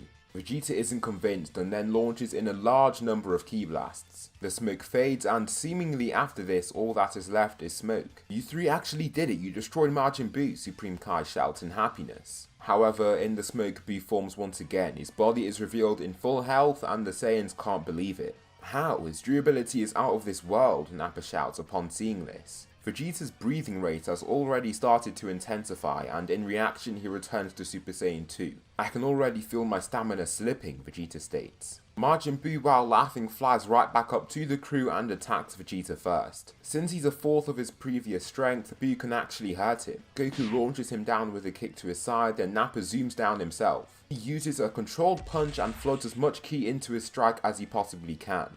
His punch slams him into the ground, but Buu laughs upon receiving the strike. The three fighters continue battling him and the fight is intense. They use as much power as they can muster and Vegeta is forced to enter Super Saiyan 3 once again. However, they still can't take down Buu for good. No matter how much they break him apart and take him down, he always seems to be able to get back up and return to his ordinary level of strength. As Buu's power remains unchanged, the Saiyans are losing stamina, and the first to lose stamina are Nappa and Vegeta. Vegeta has been using Super Saiyan 3 for a long time, and Nappa has a large burly body, so he has poor stamina in general. Nappa roars and punches Buu's chest, but little happens. Buu then punches him in the face, and blood shoots out his mouth as this happens. He stumbles back, then Vegeta soars over his shoulder, now in only Super Saiyan 2. He throws two powerful punches, but both of them are blocked by Majin Buu. Finally, a powerful knee returns Vegeta to his feet, then Buu makes a childish spin to then kick him away. Vegeta coughs blood himself and falls away, then Goku flies past him to engage in battle. He lands two powerful strikes that hurt Buu, but then he is forced to take another attack from Buu as he is also losing energy. The attacks don't hurt him much in the form that he's in, but then he falls to Super Saiyan 2 and gets rocked by a hammer fist strike to his skull. As Vegeta watches this being, the situation starts to dawn on him. If they continue fighting, they could all possibly die. The Saiyans are bloodied and losing energy, while Buu is just as healthy and powerful as ever. They're losing energy, they won't be able to hold up for much longer, Supreme Kai states while watching the fight. Vegeta is now in Super Saiyan and so is Nappa, while Goku has reverted to Super Saiyan 2 to not eat into his stamina reserves as much. Leave, Vegeta shouts to his fellow Saiyans. Leave, all of you go, Vegeta orders even louder before returning to 2 feet. Why, you stand no chance against him alone, Nappa says, taken aback by his surprising order. Go, I'll get rid of this being. I know what I must do. Trust me on this and leave right now before Buu kills everyone, Vegeta orders, which makes the Saiyans reluctantly retreat. We have to go, Goku says to Supreme Kai as he flies back to him. What? Why? Supreme Kai wonders, following them in flight. I think Vegeta is going to use a super powerful attack and we can't be in the vicinity of it. I don't know what it is, but I trust that it's going to be really strong, Nappa replies, as they continue flying away. Vegeta stands against the Pink Warrior, then roars, searching for every last bit of stamina that he has left. So this is how it ends. Who would have thought? The tale of Prince Vegeta. That has a nice ring to it, Vegeta thinks to himself as he charges his ki. He strugglingly reaches his Super Saiyan 3 form once again and his aura is now uncontrollable and destructive. I'll take you Pink Beast along with me. Allow me to show you the greatest power ever outputted by a Saiyan. The power of a star with me at the core. Vegeta declares before crouching down slightly. As he extends his limbs and torso, an explosive collection of energy releases from his body and the light is totally blinding. The group of Z-Fighters have to escape with the use of instant transmission, but they can still see the massive explosion in the distance. Buu was almost totally destroyed in the explosive wave, but as the explosion ceases, Buu is left in miniature pink clumps. Vegeta's stone body shatters and he dies. Buu's clumps of mass soon reform and regenerate his body, as Babidi is ready to assist Majin Buu in causing destruction across the earth. I don't sense Vegeta's ki. What happened to him? Supreme Kai asks. Nappa and Goku almost can't believe what they're sensing. They felt a sudden increase in his ki signature, but now it has totally vanished. He's dead, he's been killed and Majin Buu is still alive, Goku says, angered by the death of his friend. Nappa looks angrier than Goku, as this is the same man that he had basically seen grow up. He was there as his fellow soldier up to when he was a grown adult, leading him and his 3-man cell. The fact that he's gone infuriates him and makes him desperate to take down that being that is Buu. I promise, that Majin Buu guy will die, Nappa declares, clenching his fists in anger. Don't be rash, Nappa, even together we couldn't defeat Buu. What could we do without Vegeta, Goku advises, which makes Nappa calm down slightly. He still wants the being dead and gone, but the fact that they stand absolutely no chance calms him down and stabilizes his emotions a little.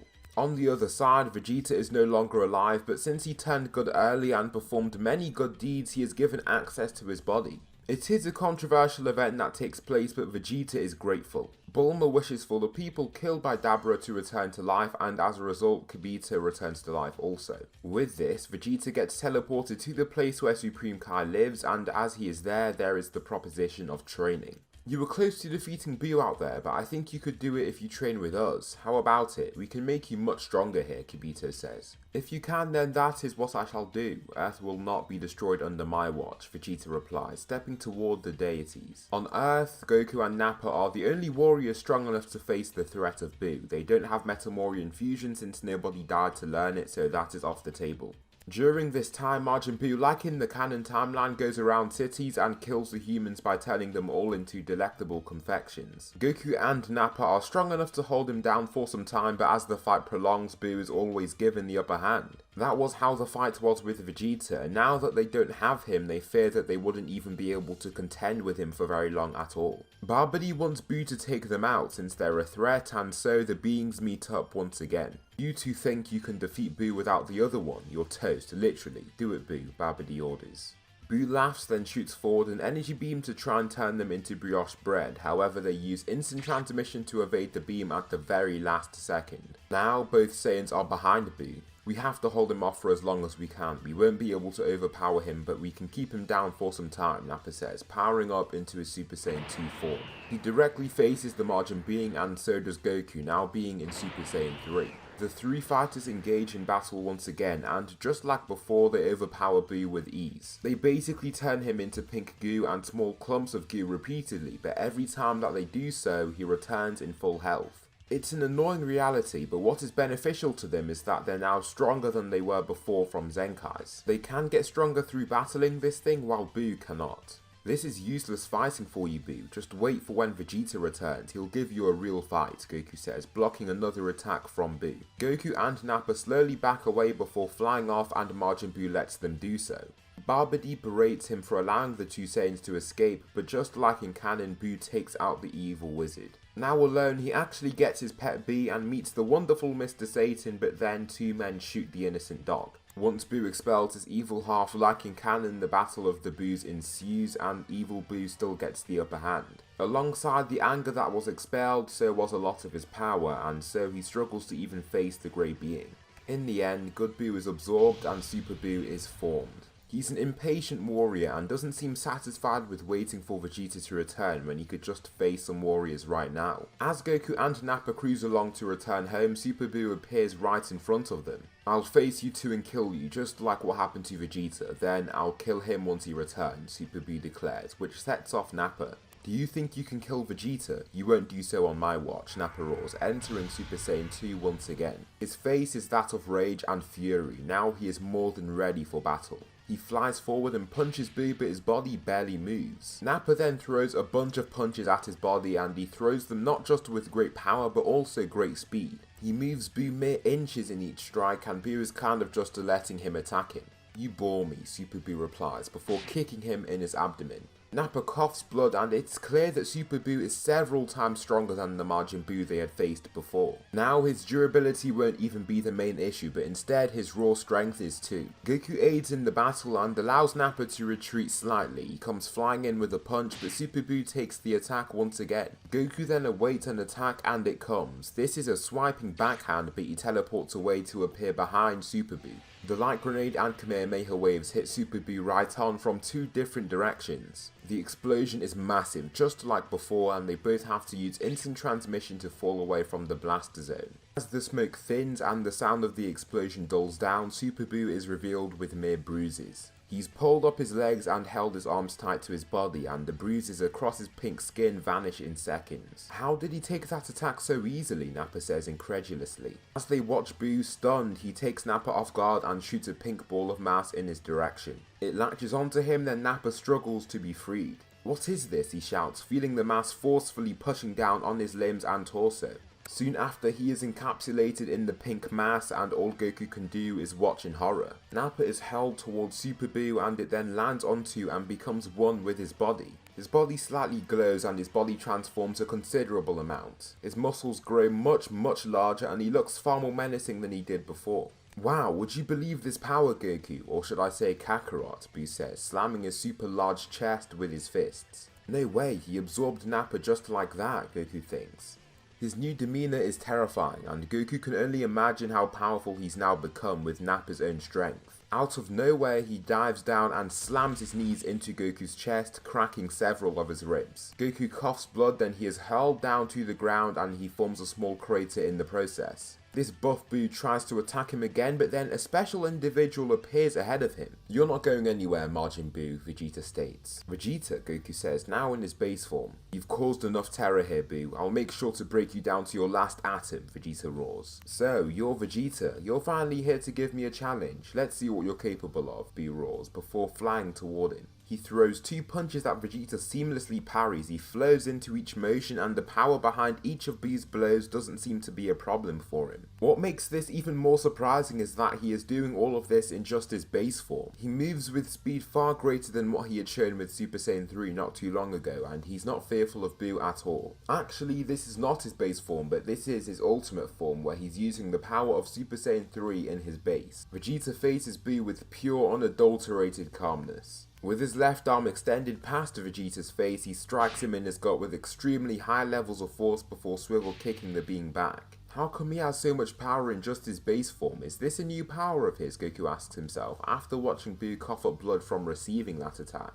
"I know it is useless to try and hit you with blunt force. I'll destroy you into a billion pieces with this," Vegeta shouts, lifting his left arm. "I'm sorry, Nappa. You will return after Buu perishes," Vegeta thinks in his mind as he aims his palm at the pink warrior. He is reluctant to blast the warrior to smithereens as he knows that Nappa is in there somewhere, but it is what has to be done. A blue ball of energy forms in his palm and Buu races toward him with a scream. However, the ball of energy becomes just bigger than 10 of his fists, then he jabs it forward toward Buu. It slams into his body and violently detonates. Just like what happened to Kid Buu in the Spirit Bomb, his body disintegrates and enters an irreversible state. His body vanishes in the explosion and Vegeta just smiles as he watches this happen. As the light decays, Buu is nowhere to be found, and the being that is Buu has been wiped from the face of the earth by none other than Vegeta. To begin, there is an inconsistency with the time between Dragon Ball Z and Super. Some sources say 6 months, while others say 4 years. I'll say it occurs 4 years after the end of Z, because that means I can include a lot more things since it's a lot more time that passes. So Goten, Trunks and Nappa Jr. continue training, and they train hard. They train much harder than they do in canon, and for the 3 kids they have a much stronger rivalry. Nappa Jr. has now surpassed Goten and is now equal to Trunks. These fighters are both capable of Super Saiyan 2, and Nappa Jr. has packed on quite a bit of muscle. This is due to the genes he's inherited from his father Nappa. Goten is slightly behind, but he does not want to keep things that way and desires to grow even stronger so that he can match his 2 other friends in battle. Vegeta has the power of Ultimate that he uses as a great alternative to Super Saiyan 3. It gives him the same power boost with basically none of the drawbacks. With the potential unlocking from Old Kai, he is significantly stronger than Goku, who wishes to surpass him with his own strength. Nappa has been training quite lightly and isn't as obsessed with growing his strength as Goku and Vegeta. He still trains with them a moderate amount, but he takes a much bigger role with his family than the other 2 Saiyans. Vegeta has hit quite a plateau as he realizes that there basically isn't another Super Saiyan form for him to use. Therefore, he takes a spaceship and heads to Yardrat with Goku to learn some more techniques. Learning basic spirit control, the 2 Saiyans both learn the technique of forced spirit fission and cloning. Cloning seems like a good technique that could disorient an opponent, and they are keen to use it against any foe that shows up. Soon after, Beerus makes his appearance at Bulma's birthday party and the same mayhem occurs. This time he goes directly to Earth since Goku isn't on King Kai's planet. This time Nappa Jr. and Trunks seem much keener on battling him. Nappa Jr. flies forward in Super Saiyan 2 and throws a multitude of blows before connecting with a punch that Beerus lets him land. It lands on his face, but then Beerus knocks him out with an insanely light tap to his neck. Trunks leaps right over him as he slides back and slams down a punch that Beerus parries, then taps him in the stomach with his fingertips. This attack knocks him out also.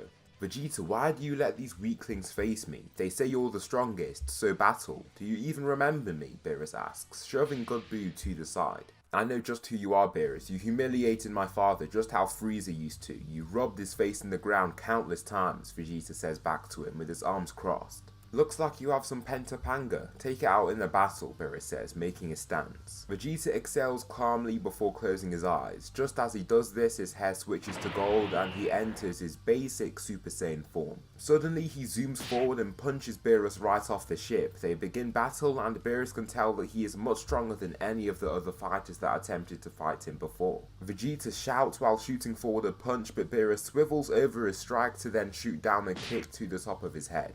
This attack holds Vegeta down and he's only able to stop himself once he is mere inches from the water below him. As he stops himself, the water shoots back up onto his back, then Beerus shoots down a miniature purple ki blast that he forms with his index finger. Vegeta catches it and thinks that it's weak due to how Beerus formed it and from its size, but he is quickly plunged into the water. The ball detonates as he is under the water and sends volumes and volumes of water soaring upward. Vegeta reveals himself from the water heavily breathing, then he lifts up so that he faces Beerus. "You've seen only a mere fraction of my power, Beerus," Vegeta states. "Have I? Show me everything that you have then," Beerus replies, making a stance. Vegeta roars as his hair returns to its usual black, but everyone can feel that he is vastly stronger. He soars forward and punches Beerus, but he doesn't move back at all. With his arm extended, Beerus swiftly dips down and shoots up an uppercut into his gut. Even though he is heavily suppressing his strength, Vegeta is knocked out after this single hit and Nappa teleports to then grab him. After this, Beerus talks of this Super Saiyan God that he has been seeing in his dream, and as a result they gather Shenron to get answers. This time Vegeta is the one to be at the center of the ritual. He's the strongest Saiyan and they believe he'll have the best chance of appeasing Beerus. Goku, Nappa, Trunks and Nappa Jr. perform the ritual and Vegeta is granted the power of the Super Saiyan God. His power is unbelievable to him and he faces the God of Destruction with this new power of his. "So, shall we begin?" Beerus asks. "We shall," Vegeta shouts before zooming forward toward him. He startles Beerus by utilizing his cloning technique. He splits off into 10 identical versions of himself, but Beerus can see just who the real Vegeta is and targets him right away. He strikes him in the face and the other clones vanish as he lands this attack. He gives him a pretty large bruise, but Vegeta seems more than ready to carry on going. The godly beings continue their fight and Beerus is more entertained than he was in canon. Vegeta can seemingly go blow for blow with him and keep up somewhat well. Vegeta zooms forward in flight but then uses instant transmission to then appear behind Beerus. He hurls forward his fist in the form of a punch, but Beerus catches his surprise attack with ease. His grip on his fist is so tight that Vegeta can't retreat, then he kicks Vegeta in the face to hurl him upwards. While he is flying up, he blasts up and hits him with another attack that shoots him up even further. During Beerus' ascent up to him, Vegeta's hair switches back to gold before he blocks the next punch coming toward him. Beerus tries to land a hook, but then Vegeta uses instant transmission to appear below him. He now has his hands on a large golden ki blast that he holds up to Beerus. "Big bang attack," he roars before Beerus is hit by the blast. It violently explodes and the bright golden light is given off, but Beerus is revealed to be almost totally fine. "You look different, Vegeta. Your time as a god is over," Beerus states. Vegeta looks back to his aura and does notice that his red aura has faded, but this does not bother him. He zooms up again and tricks Beerus with 2 instant transmission feints to then land a straight blow to his gut. Subsequently, he slams a close-up ki blast into the god's face before getting kicked back more than 15 meters. "Wow, you don't seem levels weaker than before. The power of the Super Saiyan God has now become your own," Beerus realizes. Vegeta smirks while letting off a light chuckle, then ascends into his ultra-powerful ultimate form. The others below can feel Vegeta's amazing strength and that he is leagues stronger than he was literally just minutes before. The battle carries on once again and it's a heated one. Vegeta continues fighting with resolution and determination since he wants to save the planet. Beerus continues in a controlled manner and is still heavily suppressing himself to give Vegeta the illusion that he's doing well. Now in the upper areas of the atmosphere, Vegeta's energy is dissipating as he is inhaling incredibly thin air, but Beerus seems relatively unaffected. Vegeta, now panting, charges forward with a scream and envelops in the power of Super Saiyan God once again. Invigorated by the form, he lands a full power strike that Beerus blocks with ease. He doesn't even move back and Vegeta is more than taken aback. He then tries to kick him, but Beerus evades, then lands a quick strike to his chest that rattles his entire body. The strike is astoundingly powerful, and Vegeta coughs out volumes of blood after receiving this. He reverts to his full-on base form, then Beerus forms his large purple ball of energy. He aims it right at Vegeta, then lets it fly down to his planet. Vegeta clashes with it and all he does is fall. No matter how hard he pushes, he simply can't push the ball of energy back up. This large, exhaustive battle has taken its toll on Vegeta and he is losing stamina fast. He coughs blood while holding this ki blast, but then he thinks of his family below on the surface, waiting for him to return. Losing everything he has worked to gain is something that he just can't stand to see become reality. No, Beerus, you won't take me out now, you won't, Vegeta roars. He screams at the top of his lungs and envelops in his godly state once again. Beerus actually starts to feel him pushing back the ki blast, and with a shove he actually chucks it back toward him. Big bang attack, Vegeta shouts, pouring the last of his energy into this one attack. A massive red ki blast is shot toward the purple ki blast, and these two dense collections of ki detonate upon impacting one another. Vegeta is blown back by the explosion, and now that he's unconscious, he simply falls back to Earth with a weak smile across his face as he has accepted defeat. Beerus, simply blowing right through the explosion, smiles as he sees the Saiyan fall. Just like your father, unable to accept defeat, always fighting back even against insuperable odds for those you care about. Through that veil of solemnness, you care deeply, don't you, Vegeta? As Vegeta falls from the sky, Goku senses his falling ki signature and catches him with the use of instant transmission. Then he brings him back down to the ship, and the God of Destruction Beerus saga pretty much ends here. Goku, Vegeta and Nappa are, unlike in the canon, handed the offer of divine training under Whis right away. Beerus is more than interested in facing Vegeta again and making him even stronger so that he can entertain him in a battle a little more. During this training, it becomes clear that Nappa is having the hardest time grasping the concept of Ultra Instinct. Of course, now they're starting off with the easier stuff, but even still, the act of trying to calm his mind in battle is completely alien to him. All three warriors have access to Super Saiyan Blue form, and Vegeta is still at the top of the ladder, being the strongest Saiyan alive. Goku has climbed, and the gap between them is slightly narrower from Goku's new resolution, but the gap is still present. Nappa is a decent bit weaker than Goku overall, but his raw strength is on par and even slightly higher than Vegeta's. With the insane ki control from Super Saiyan Blue, he can control his ki into precise and controlled attacks even better now, amplifying his raw striking power. On Earth, like in canon, Frieza's soldiers invade Earth, but this time the main forces against them are the three Saiyan children. Nappa Jr. is eager to showcase his growing strength, and Goten wants to prove himself as being a formidable warrior worthy of respect from his Saiyan age mates. Nappa Jr. charges forward and in Super Saiyan takes out several enemies in a single advance. His arms become total blurs to the remaining soldiers, and there is little that they can do to stop him. As a larger and stronger soldier tries to attack him, he simply flies right over their punch to then knock them right out with a kick to the head. However, as he does this, the soldiers collectively realise that they stand no chance at defeating him in a fair battle and flop onto him in the hundreds. They close in on him so much that he's completely invisible from the outside, but he doesn't let this affect him. He initially struggles to be released, but then he uses the power of his Super Saiyan 2 transformation to force them all away. Successively, he throws punch after punch to take out these enemies, and these Saiyans are taking out these enemies at an alarming rate. In minutes, these foot soldiers are all eliminated, and the three Super Saiyan children land to face Frieza directly. Nappa Jr. is a considerable amount taller than his two close friends, and Frieza can see their striking resemblance of their fathers. Beside them is Gohan, who has also taken part in the fight. "It's you, Gohan," Nappa Jr. says in delight. "Yeah, let's get rid of this guy while we have the chance," Gohan says, in Super Saiyan also. The two Saiyans, Tagoma and Shisami, stand off against the warriors before they all engage in battle. Nappa Jr. and Trunks take on Tagoma while Gohan and Goten attack Shisami.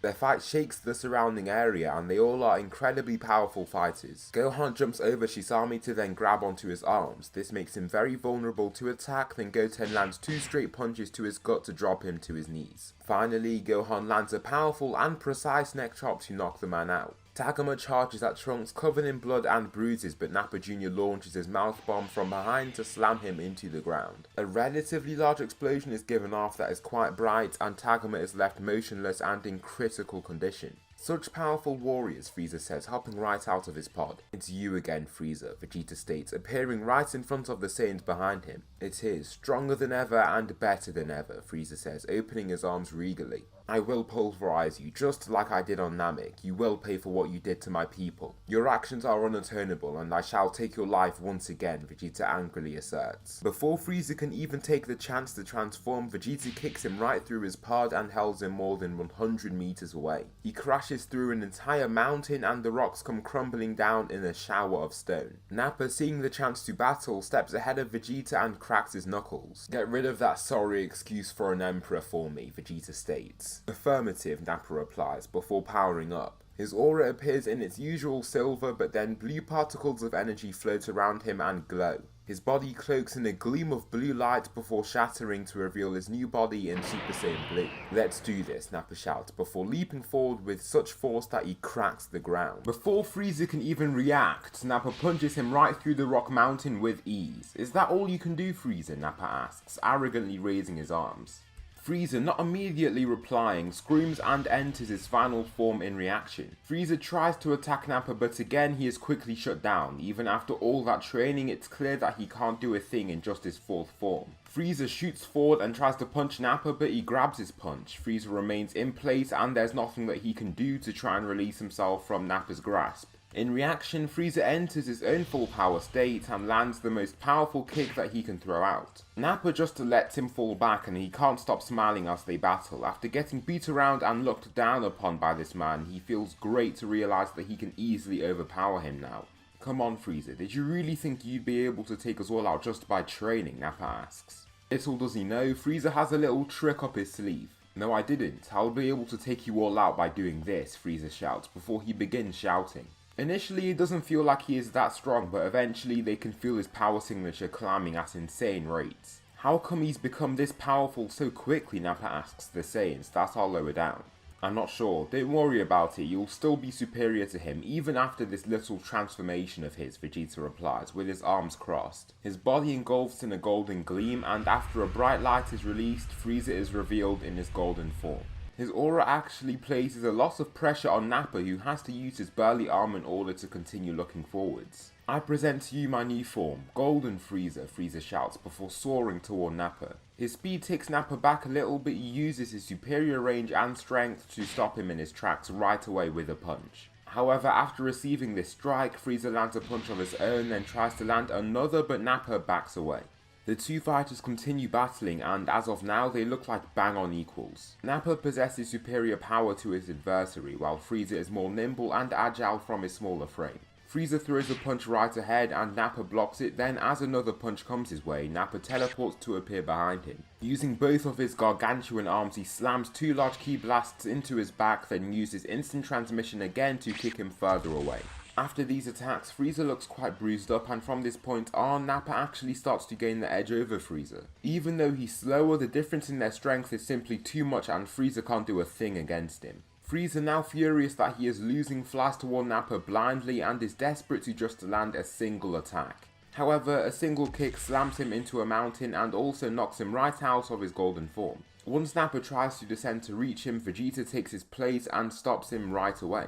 "No, Nappa, let me get rid of him," Vegeta says, descending down to face Frieza. Frieza still tries to give Vegeta an offer of a high-ranking position in his army, but Vegeta declines and this time uses much more lethal force. Before Frieza can even think of destroying the planet, Blue Vegeta jabs him in the chest with his fingertips, then uses his other hand to release a large energy wave that almost totally vaporizes him. Sorbet tries to leave once he sees that Frieza has been killed, but he is also shot down, this time with the power of a laser beam. For the Universe 6 saga, Nappa takes the place of Buu in this what if, while Piccolo and Gohan are still given the chance to fight. Since that Vegeta has special capsules to allow many people to enter the chamber, Piccolo and Gohan can enter with them. They all battle each other and Gohan grows a significant amount in this short time. Since he doesn't have divine training, he isn't exactly on the level of the three strongest Saiyans yet, but he has surpassed Piccolo by a large margin. Now he is capable of Super Saiyan 3 and he has some form of stamina control over it, but he certainly hasn't mastered it. However, this is the form that he's been using the most throughout the 3 years, so he's gotten somewhat used to it.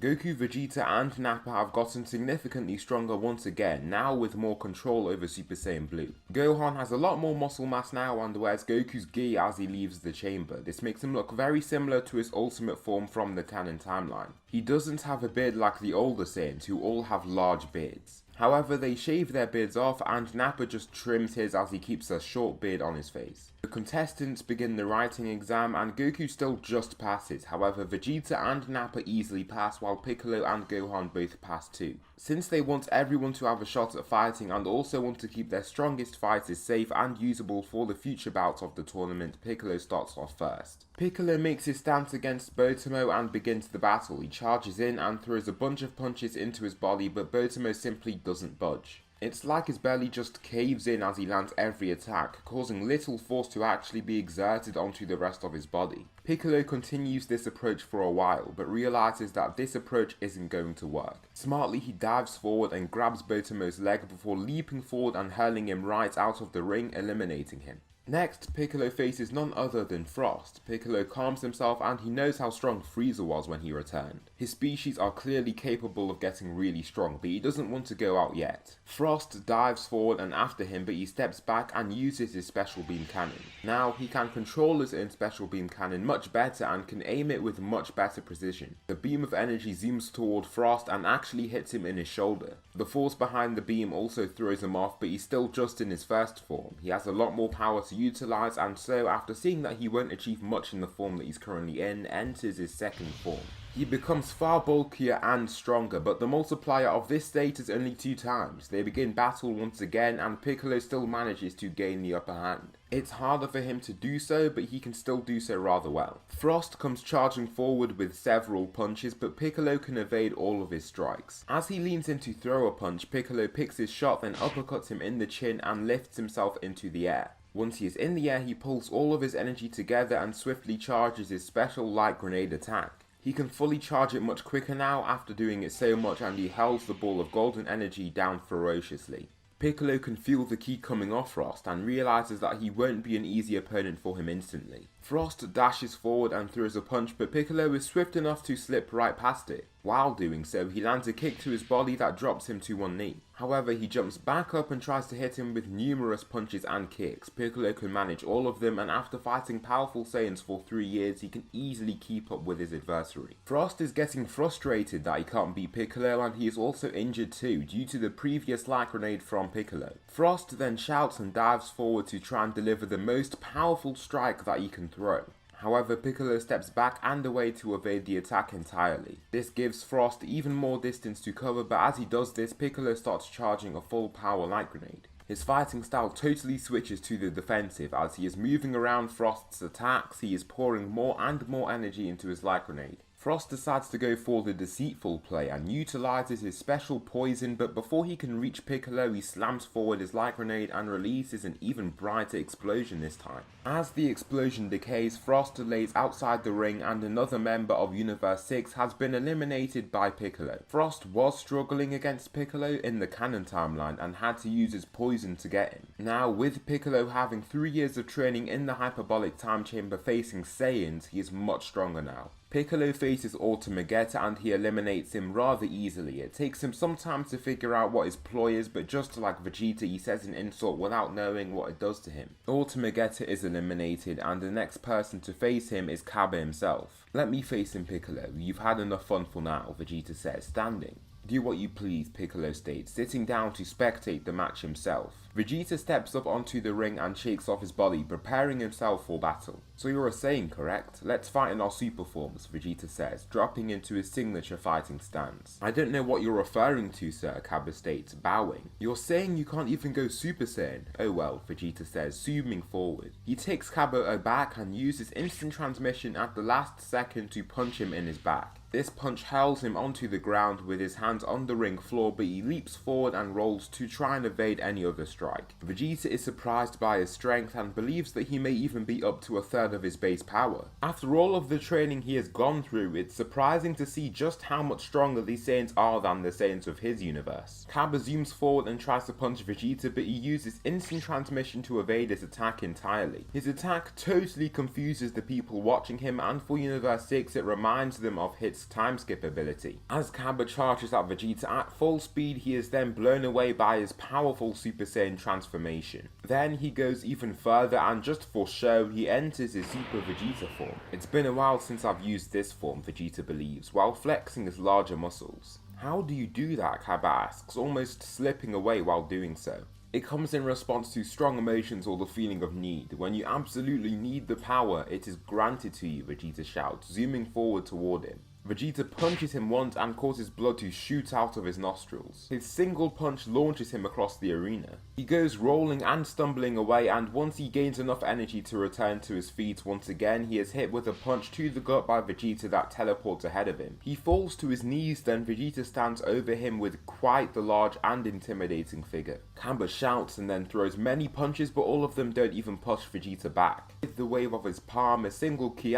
blast, which is just a mixture of Ki and wind, hurls Kamba back even further. He struggles to keep his footing at the edge of the ring, and Vegeta teleports to stand directly ahead of him once again. There's no way out, and the only way for him to stay on the ring is for him to transform. This is where you lose, Kamba. Once I kick you out, I'll make sure to destroy that planet Sadala of yours. I'll kill all of you good-for-nothing Saiyans, Vegeta says, holding him up by the neck of his shirt. Been a while since I've talked like that, Vegeta thinks to himself. He tries to give off an intimidating mien, but it feels so alien to him now. Kamba, after hearing that statement, grabs Vegeta's arm and summons enough strength to force Vegeta's hand off his shirt. Subsequently, he transforms into a Super Saiyan for the first time, and Vegeta is quite surprised by how fast he has learned. However, even with his increase in strength, there's nothing that he can do to overpower Vegeta. He is eliminated, and the next enemy to face him is Hit himself. Both fighters face one another, and Vegeta seems more than intrigued in this battle because of how strong Hit seems to be. He is the strongest fighter in Universe 6's rankings, and only him can have a chance of winning the tournaments for Universe 6 in Champa's eyes. Vegeta charges forward and uses some trickery to teleport behind him. He smirks as he zooms forward, since it seems like Hit is unaware of his new position. However, he is instantly slammed in his back by a mysterious but astoundingly powerful force. The ground cracks due to the impact, and Vegeta teleports away from the area as to not be attacked in that same way again.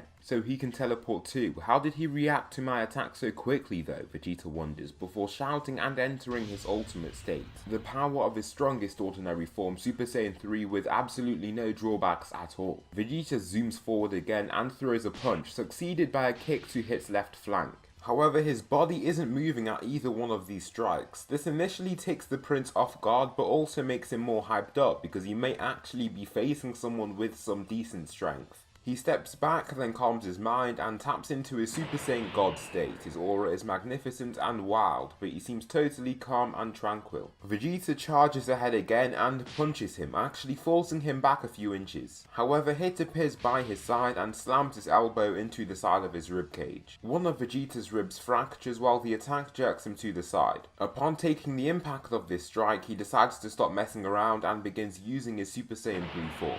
Hit extends his leg and hurls it toward Vegeta, but before the attack can even land, Vegeta grabs his leg.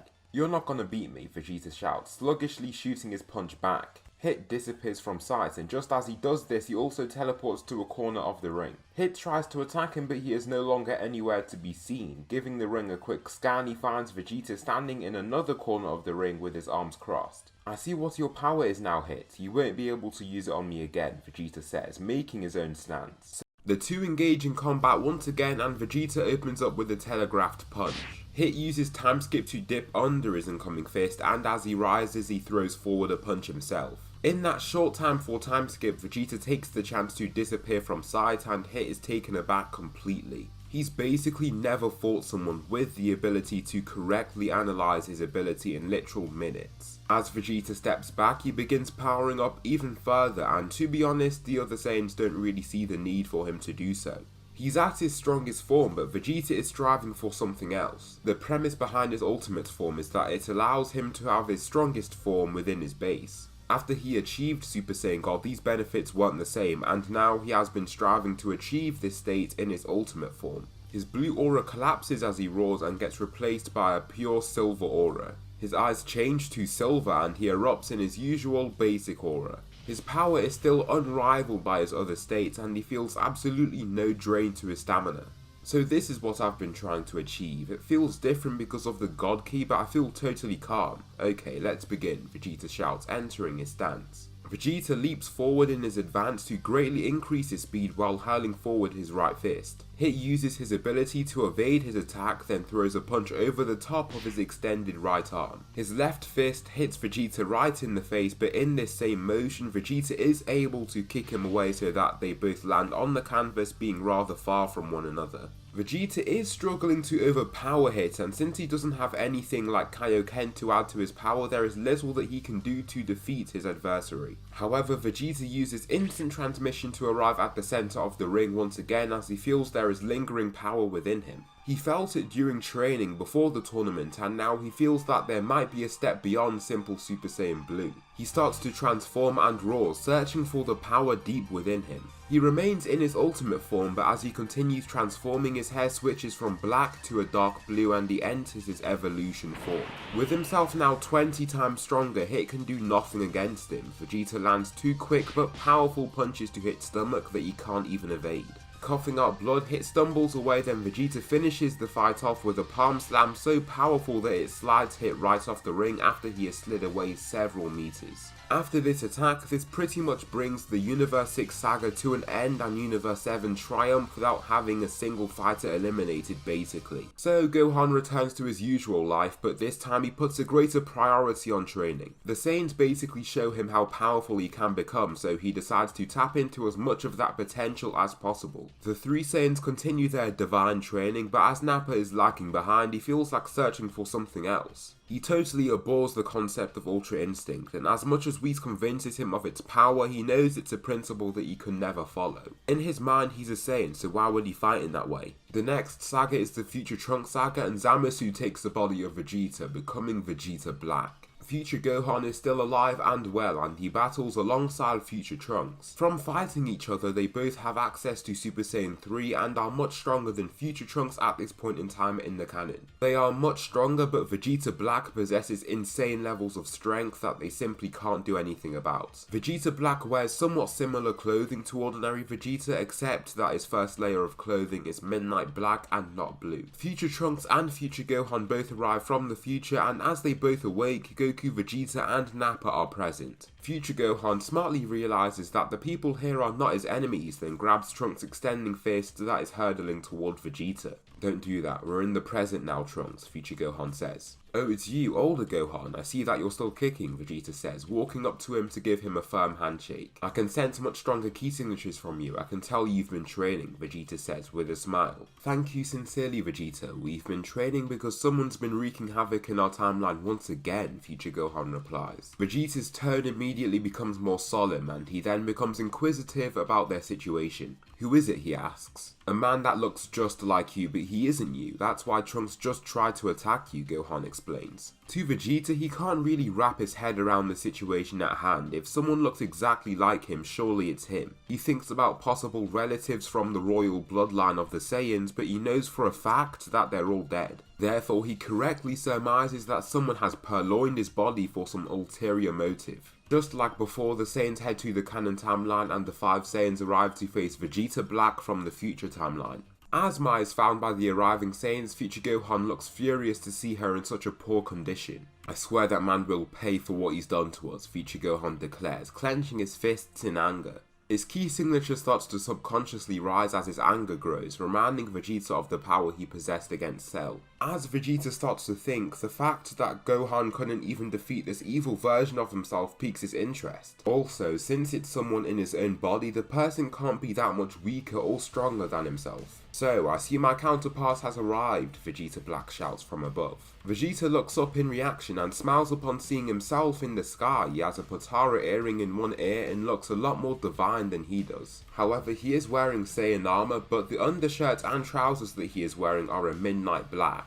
I have come to kill you. As much as you want to believe that you have my power, you do not. I have far more power than you could ever have, and I have had training from the gods themselves, Vegeta shouts, which makes Vegeta Black break out into a chuckle. How about being a god instead, he shouts before powering forward. He tries to punch Vegeta, but he teleports to the side, then kicks him in his chest with such force that makes Vegeta Black cough and fly back slowly. Since Vegeta has remained in his base without even utilizing his ultimate form, he is dumbfounded by his level of strength. I mean, Vegeta Black has no clue how to even use the ultimate form, and he has no clue if Vegeta's using it right now or not. Regardless of that, he can't even use any of Vegeta's transformations, so fighting him will prove to be quite a problem. Vegeta Black then decides to throw these thoughts into the back of his mind and shout while flying forward. To Vegeta, it's like he's trying to fly through a pool of resin. All of his movements are so easy to read, and so before the fist even strikes him, he lands a single punch to his chest. Vegeta Black coughs blood and holds his chest in agony after receiving these 2 strikes alone. It seems like he won't be any fun, let's finish this off, Vegeta says, teleporting so that he arrives right in front of his enemy. The 2 beings begin fighting again, and even while Vegeta isn't even going 100%, he is easily destroying Goku Black. However, as time goes on, Vegeta starts to feel his adversary getting stronger as they fight. Very soon, Vegeta must try as hard as he can to try and match his strength, and soon he is outmatched in his base form. Vegeta tries to land a jab to Vegeta Black's face, but before his arm is fully extended, he is hit in the face with an even quicker, stronger punch. Vegeta's head hurls back and the attack certainly stuns him. Therefore, he decides to up the gears a little bit, and so he enters his glamorous, ultra-powerful Super Saiyan 3 form. Since he isn't using his ultimate form, this form is just for show. Judging from how strong Vegeta Black is, he assumes that he literally won't even need to use that form anyway. Vegeta Black shouts and punches his chest. With his increased confidence, he feels that he can actually defeat him, but he is surprised to see that his body doesn't even move. Vegeta simply chuckles upon receiving this strike before grabbing his extended arm so that he can't move. You are not an utter weakling, but do not think for a single second that you could harness the power of a true Saiyan with just a simple body swap, Vegeta shouts. After claiming this, he punches Goku Black with such force that he cracks 2 of his ribs. In his descent, Vegeta uses instant transmission to immediately arrive in front of his target again. In that fraction of a second he has before Goku Black goes too far away from him, he extends his leg and lands a straight kick to his body that launches him down through the lowest clouds and toward the ground. Vegeta then begins charging up his signature Big Bang attack, and once it's ready, he uses his instant transmission to arrive in front of his enemy. He slams the massive ball of ki forward and lands the Big Bang attack. As the smoke clears, Goku Black is revealed in very poor condition, and Vegeta slowly descends to arrive by his side. The building that he lays upon is crumbling as a result of that Big Bang attack, and the floors beneath them start crumbling and toppling. As much as you believe that you can steal our power by simply stealing our body, you cannot, Vegeta shouts before punching him through the entire building. He continues falling through every floor, and there is seemingly no end to it. He grimaces upon every collision until he finally lands on the ground floor amidst all of the scorched rubble around him. Vegeta descends toward him, but as he does so, Vegeta Black can't help but try to transform. Seeing the severity of this situation, he rises to his feet and starts shouting, eventually entering his Super Saiyan form. This surprises Vegeta as he has done this out of the blue, and it also surprises him since he's only been able to do this now. He's been fighting Saiyans for a much longer time, he assumes, but he only has the first grade Super Saiyan after fighting him for such a brief period. Vegeta Black shouts and flies upward, causing the rubble around him to float around and crumble even more. Vegeta is taken aback by his much greater speed, and his punch launches him right through the building. As Vegeta ascends, he launches down a quick but destructive ki blast that Vegeta Black manages to swerve past at the last second. As the ki blast hits the grey multi-story building, a massive golden explosion is released that causes Vegeta Black to be forced upwards slightly from the air released. The building has been totally shattered, and Vegeta Black is glad that he wasn't hit by that attack head on. They continue their battling, and Vegeta has the upper hand for a time, but what surprises Vegeta is that they actually end up like equals once again. Even though he is using a much stronger form, they're going blow for blow. In the end, they both land punches to each other's faces, and the Saiyans now start to see why this man might pose quite a threat. He constantly gets stronger, and eventually both fighters face each other in a pant, and they have both exerted themselves quite a lot. You have fought well with my body, divine being. However, I must end this fight now. This timeline will return to peace, and you will not be there to stop that from happening. He starts to shout, and as he does so, the clouds above him roar and strike down lightning from his releasing key signature. Soon his aura becomes incredibly massive and golden before it collapses into a standard silver aura. Then his key signature remains at the same heights as before, but then it suddenly vanishes. He begins using God Ki, but his hair remains black and shortens back to its original length. With a final scream, he enters his ultimate state and stares down Vegeta Black in this new state of his. "The fight ends here," he shouts, before landing a punch that cracks Vegeta Black's jaw. He is sent flying down, and the beatdown continues as Vegeta punches him across streets and through buildings. Each time Vegeta Black tries to retaliate himself, there is little that he can really do. Either Vegeta evades effortlessly or just takes the attack and receives basically no damage whatsoever. Vegeta lands on a dark bloodied street with Vegeta Black cowering away ahead of him. Vegeta Black feels pure unadulterated fear upon just looking at Vegeta. His silver eyes scare him even more, and he crawls back until he reaches a semi-destroyed building at the end of the road. "The road ends here for you," Vegeta says, before lifting his hand to phase his head. A ki blast starts to form in his hand as he aims his hand toward the fallen warrior's head. However, Vegeta Black slaps it away as his eyes start to glow pink. It soars through an adjacent street and explodes upon hitting a building. Vegeta Black then roars right in front of Vegeta and erupts in a devilish pink aura of evil ki. His ki signature continues to rise and his aura switches to pink, and he then accesses his Super Saiyan Rose form. The two god-powered Saiyans stand off against one another, and Vegeta Black takes the initiative to punch Vegeta back across the street. Vegeta slides across the ground and receives a bruise across his face, but as Vegeta Black dives down the road to try and attack him, he is forced to use instant transmission to evade his strike. The two continue their battle for a time, and it's clear that Vegeta can't beat Vegeta Black. He's just way stronger than him, and each of his approaches are brutally shot down. As Vegeta takes a punch from Vegeta Black, he receives another punch from a much weaker being. He is bloody and weak, and after giving his surroundings a quick view, Zamasu stands beside Vegeta Black. "So you've surpassed Vegeta. You are using his body after all," Zamasu says, standing next to him. The other two Saiyans see that it won't be the best idea to try and let Vegeta fight against these warriors by himself, and so the other two Saiyans step in. "Me and Kakarot will take on the other version of myself. Nappa faced this other being," Vegeta states, exhausted from his battle. "Here, take a senzu bean," Goku says, flicking one to Vegeta. The prince grabs it and does think twice about eating it right away. However, he is humble enough to know that this is the right thing to do, and he eats it. His power is replenished and he is given a Zenkai boost on top of that, making him significantly stronger than Goku now.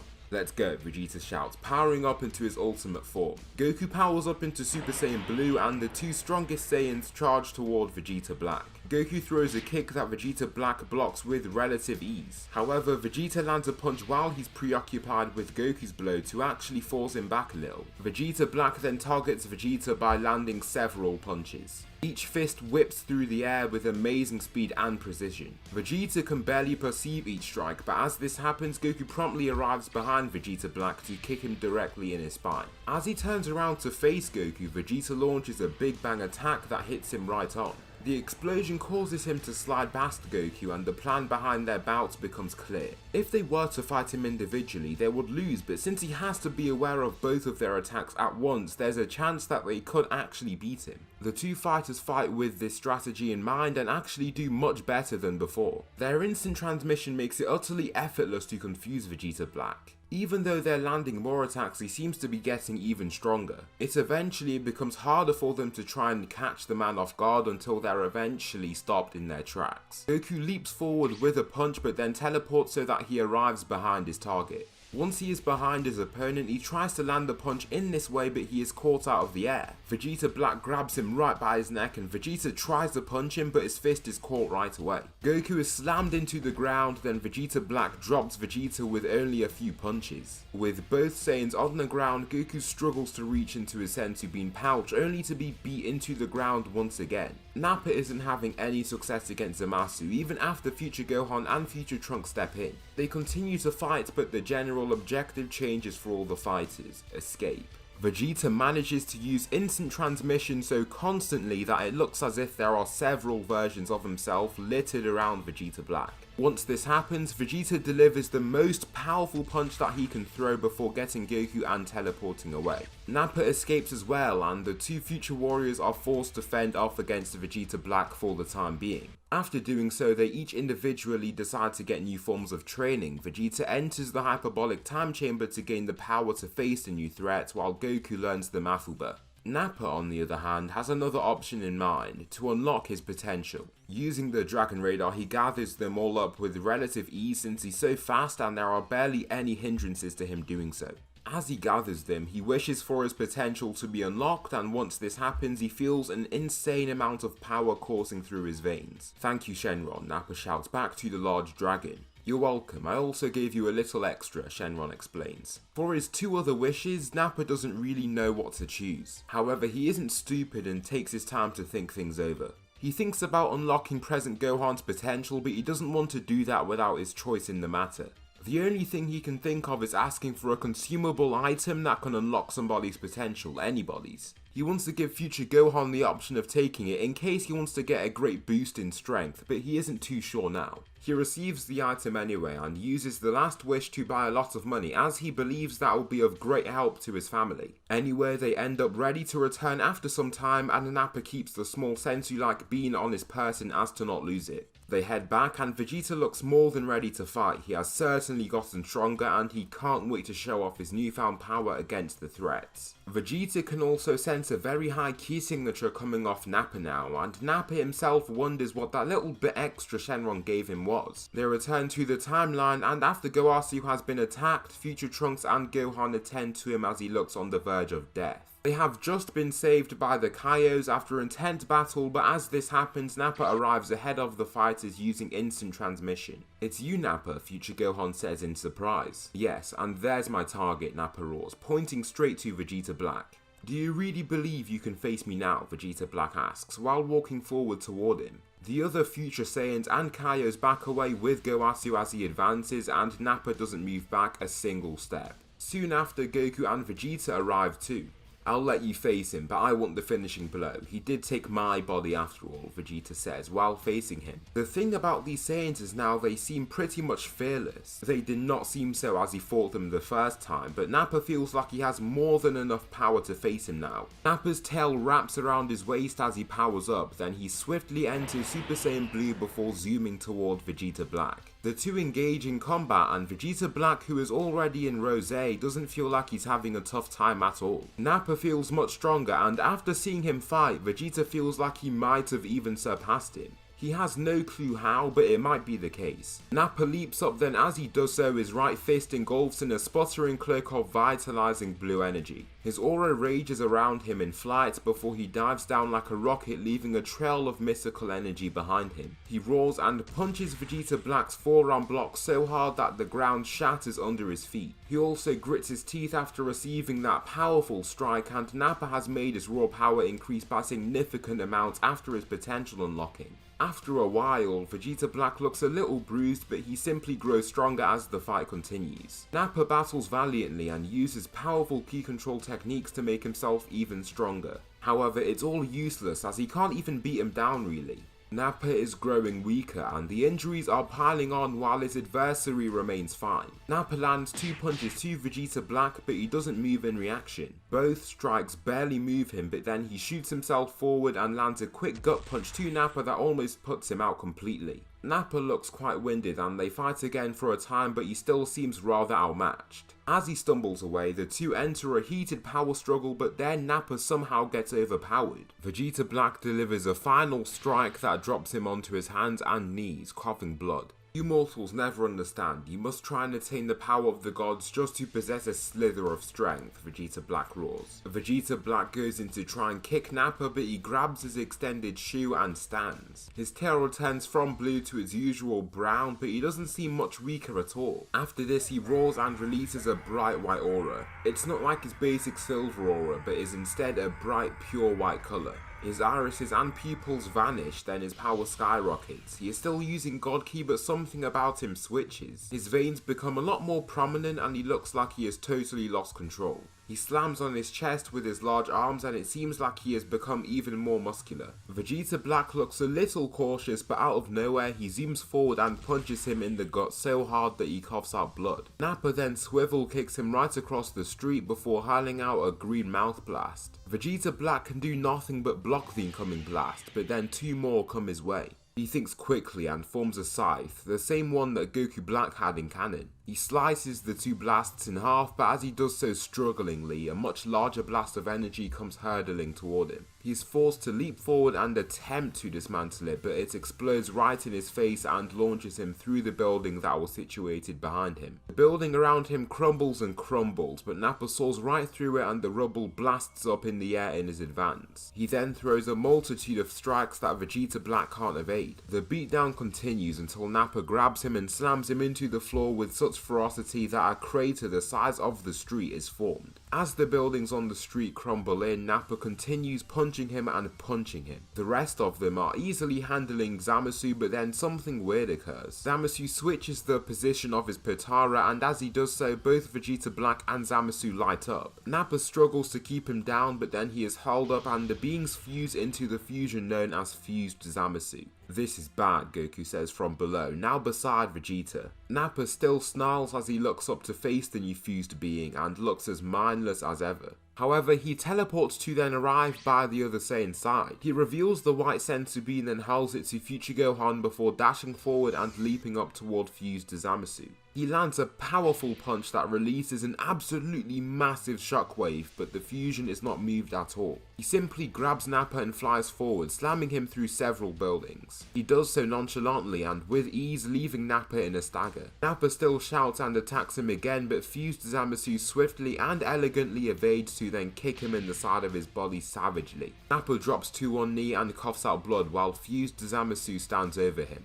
"You won't defeat me. I'll destroy all of you mortals, then return power solely to me, the deity of this realm," he states, lifting his arms regally. "You're dead," Future Gohan roars, charging toward Fused Zamasu in Super Saiyan 3. He punches him, but once again there is no movement. Future Gohan is much weaker though, and a single strike to his body knocks him down. That pill did as it was supposed to and gave him extra power, but it still isn't enough. After seeing the world, almost devoid of life, Future Gohan raises to his feet and faces Fused Zamasu in a powerful, bold gaze. The area is surrounded by flames and clouds of suffocating smoke, while the other present humans move around and hide hastily, fearing the battle at hand. "Why do you look upon me as if you are not a weakling mortal? You are lucky to have even survived this long," Zamasu roars. However, Nappa raises up and chuckles before eating a senzu bean. He cackles loudly while in this new fury form of his, and Future Gohan begins feeling power welling up inside of him. The other Saiyans enter flight to see what's happening, and as Future Gohan feels himself getting stronger, he powers up.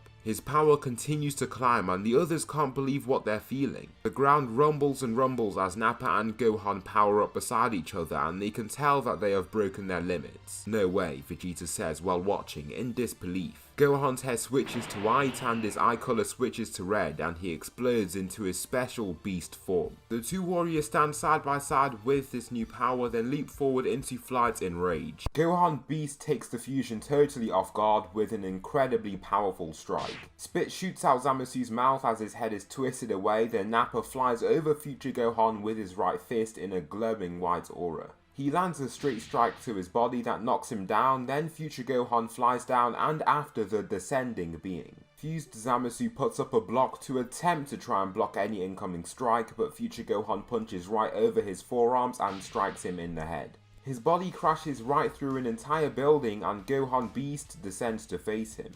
Zamasu's face scrunches up with his growing rage, and seconds later the buildings around him shatter from his release of ki. Future Gohan stands against him unbothered and simply attacks the fusion once again. This beast form is insanely powerful as we know, and so Future Gohan can actually hold his own. Nappa aids in the battle and uses his pure power to his advantage. Fused Zamasu is forced to take two simultaneous punches that come from both Future Gohan and Nappa, forcing him across an entire street. As he is shot back, Future Gohan pulls back his right arm, releasing red crackling energy around him. His aura roars and violently flows around his body until it becomes more concentrated into his right palm. He shoots forward the blast and it hits Merge Zamasu head on, leaving a bruise across his body.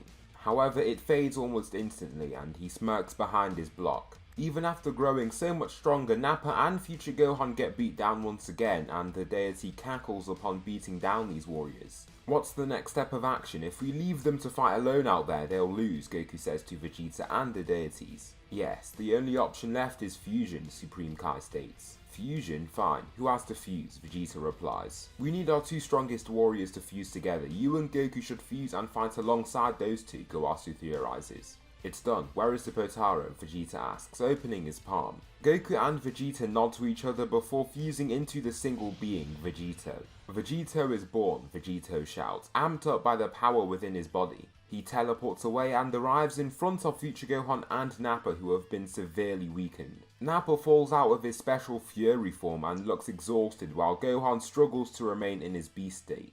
I'll take the spotlight off you two for now. Allow me to pummel this guy, Vegeto shouts before shouting and powering up. He starts using Vegeta's special ultimate form. As he has the minds of both Goku and Vegeta, he even thinks of adding Kaioken onto ultimate. At the end of the day, the ultimate form is just like his base form, except he has the power of Super Saiyan Blue evolution, but then he uses Kaioken times 20 as well. Now with a form 400 times stronger than Super Saiyan Blue and with stronger versions of Goku and Vegeta, Vegeto is significantly stronger than he was before. He speed blitzes fused Zamasu and lands a single punch that brings him to his knees. Due to his sheer rage, he manages to try and attack Vegeto, but he is taken down all the same. The fusions battle and Vegeto easily has the upper hand. He is hundreds of times stronger than his equivalent in canon, and so there is little that the fused being can really do. Eventually, Vegeto kicks him into the ground and the ground rumbles upon the impact. As Vegeto lands in front of the fusion, he lands two punches, with the second knocking his adversary onto his hands and knees. As he lays on the ground, he starts feeling a weird sensation throughout the center of his body until he severs into both Goku Black and Zamasu. Look at you two, your fusion time limit is up. Oh well, it has been a good fight, Vegeto says, before blasting them both with two energy waves. He leaves them in little pieces until they all return as clones of merged Zamasu. Vegeto looks more than surprised to see so many versions of his adversary, and as he looks ahead, he severs into both Goku and Vegeta. This isn't good, Vegeta says, looking around at his surroundings. After seeing the severity of the situation, Goku calls Zeno to ask for help. Zeno is still instead Goku's friend because Vegeta is more aware of the godlike hierarchy. Zeno arrives and manages to take down the threat by using his erasure powers, and the others are also saved. After this, the Future Warriors return to Earth and Vegeta is more than impressed with Nappa and Future Gohan. You two have proved yourself to be quite the formidable warriors. How about you get some divine training like us, Vegeta asks, which makes Future Gohan and Trunks ponder. Future Gohan is much more willing to stay in the present timeline, while Trunks feels like returning to the future timeline. Whis informs him that this is possible since he could go back to the point before Dabra showed up in his timeline. Future Trunks decides to give it a shot, and Future Gohan stays while Whis agrees to get him in on some training. Whis is fine with Nappa no longer training to use Ultra Instinct, as it's clear that he draws his power from a totally different mentality altogether. Instead, Beerus gains his first student. His sane mind and brutish nature give him the perfect attributes for a god of destruction. As of now, Nappa can only explode moderately large objects, but he is making some serious progress and clearly understands the whole premise behind the role of the god of destruction. Whis is giving Future Gohan direct training, and he can feel that he has great potential. When he gets mad, he gets levels stronger, and he has used his beast form in short durations by accident, showing off freakish levels of strength. Vegeta and Goku are well on their way to achieving Ultra Instinct, and Vegeta is making slightly slower progress than Goku is. Goku finds it much easier to calm his mind and to fight in a way where he uses little brain power and mental calculation. Being the naive individual that he is, Goku decides to try and get the Tournament of Power just like in canon. He does just that, and Future Gohan seems quite happy about that. However, it's odd to see his father's naive nature since it's something that he never really saw. Of course, this timeline's version of Goku was killed decades beforehand, and so it's been ages since he's actually been around his father for prolonged periods of time. The whole fight between the gods of destruction occurs, and Beerus still takes home the win even after they try and target him. The current match is now between Toppo and Vegeta of Universe 7. As of right now, Nappa outclasses Vegeta when he uses his special Fury form, but he doesn't know how to access it at will. On top of that, when he is able to access it, he can't maintain it for very long. Vegeta begins using Super Saiyan and charges in to initiate the battle.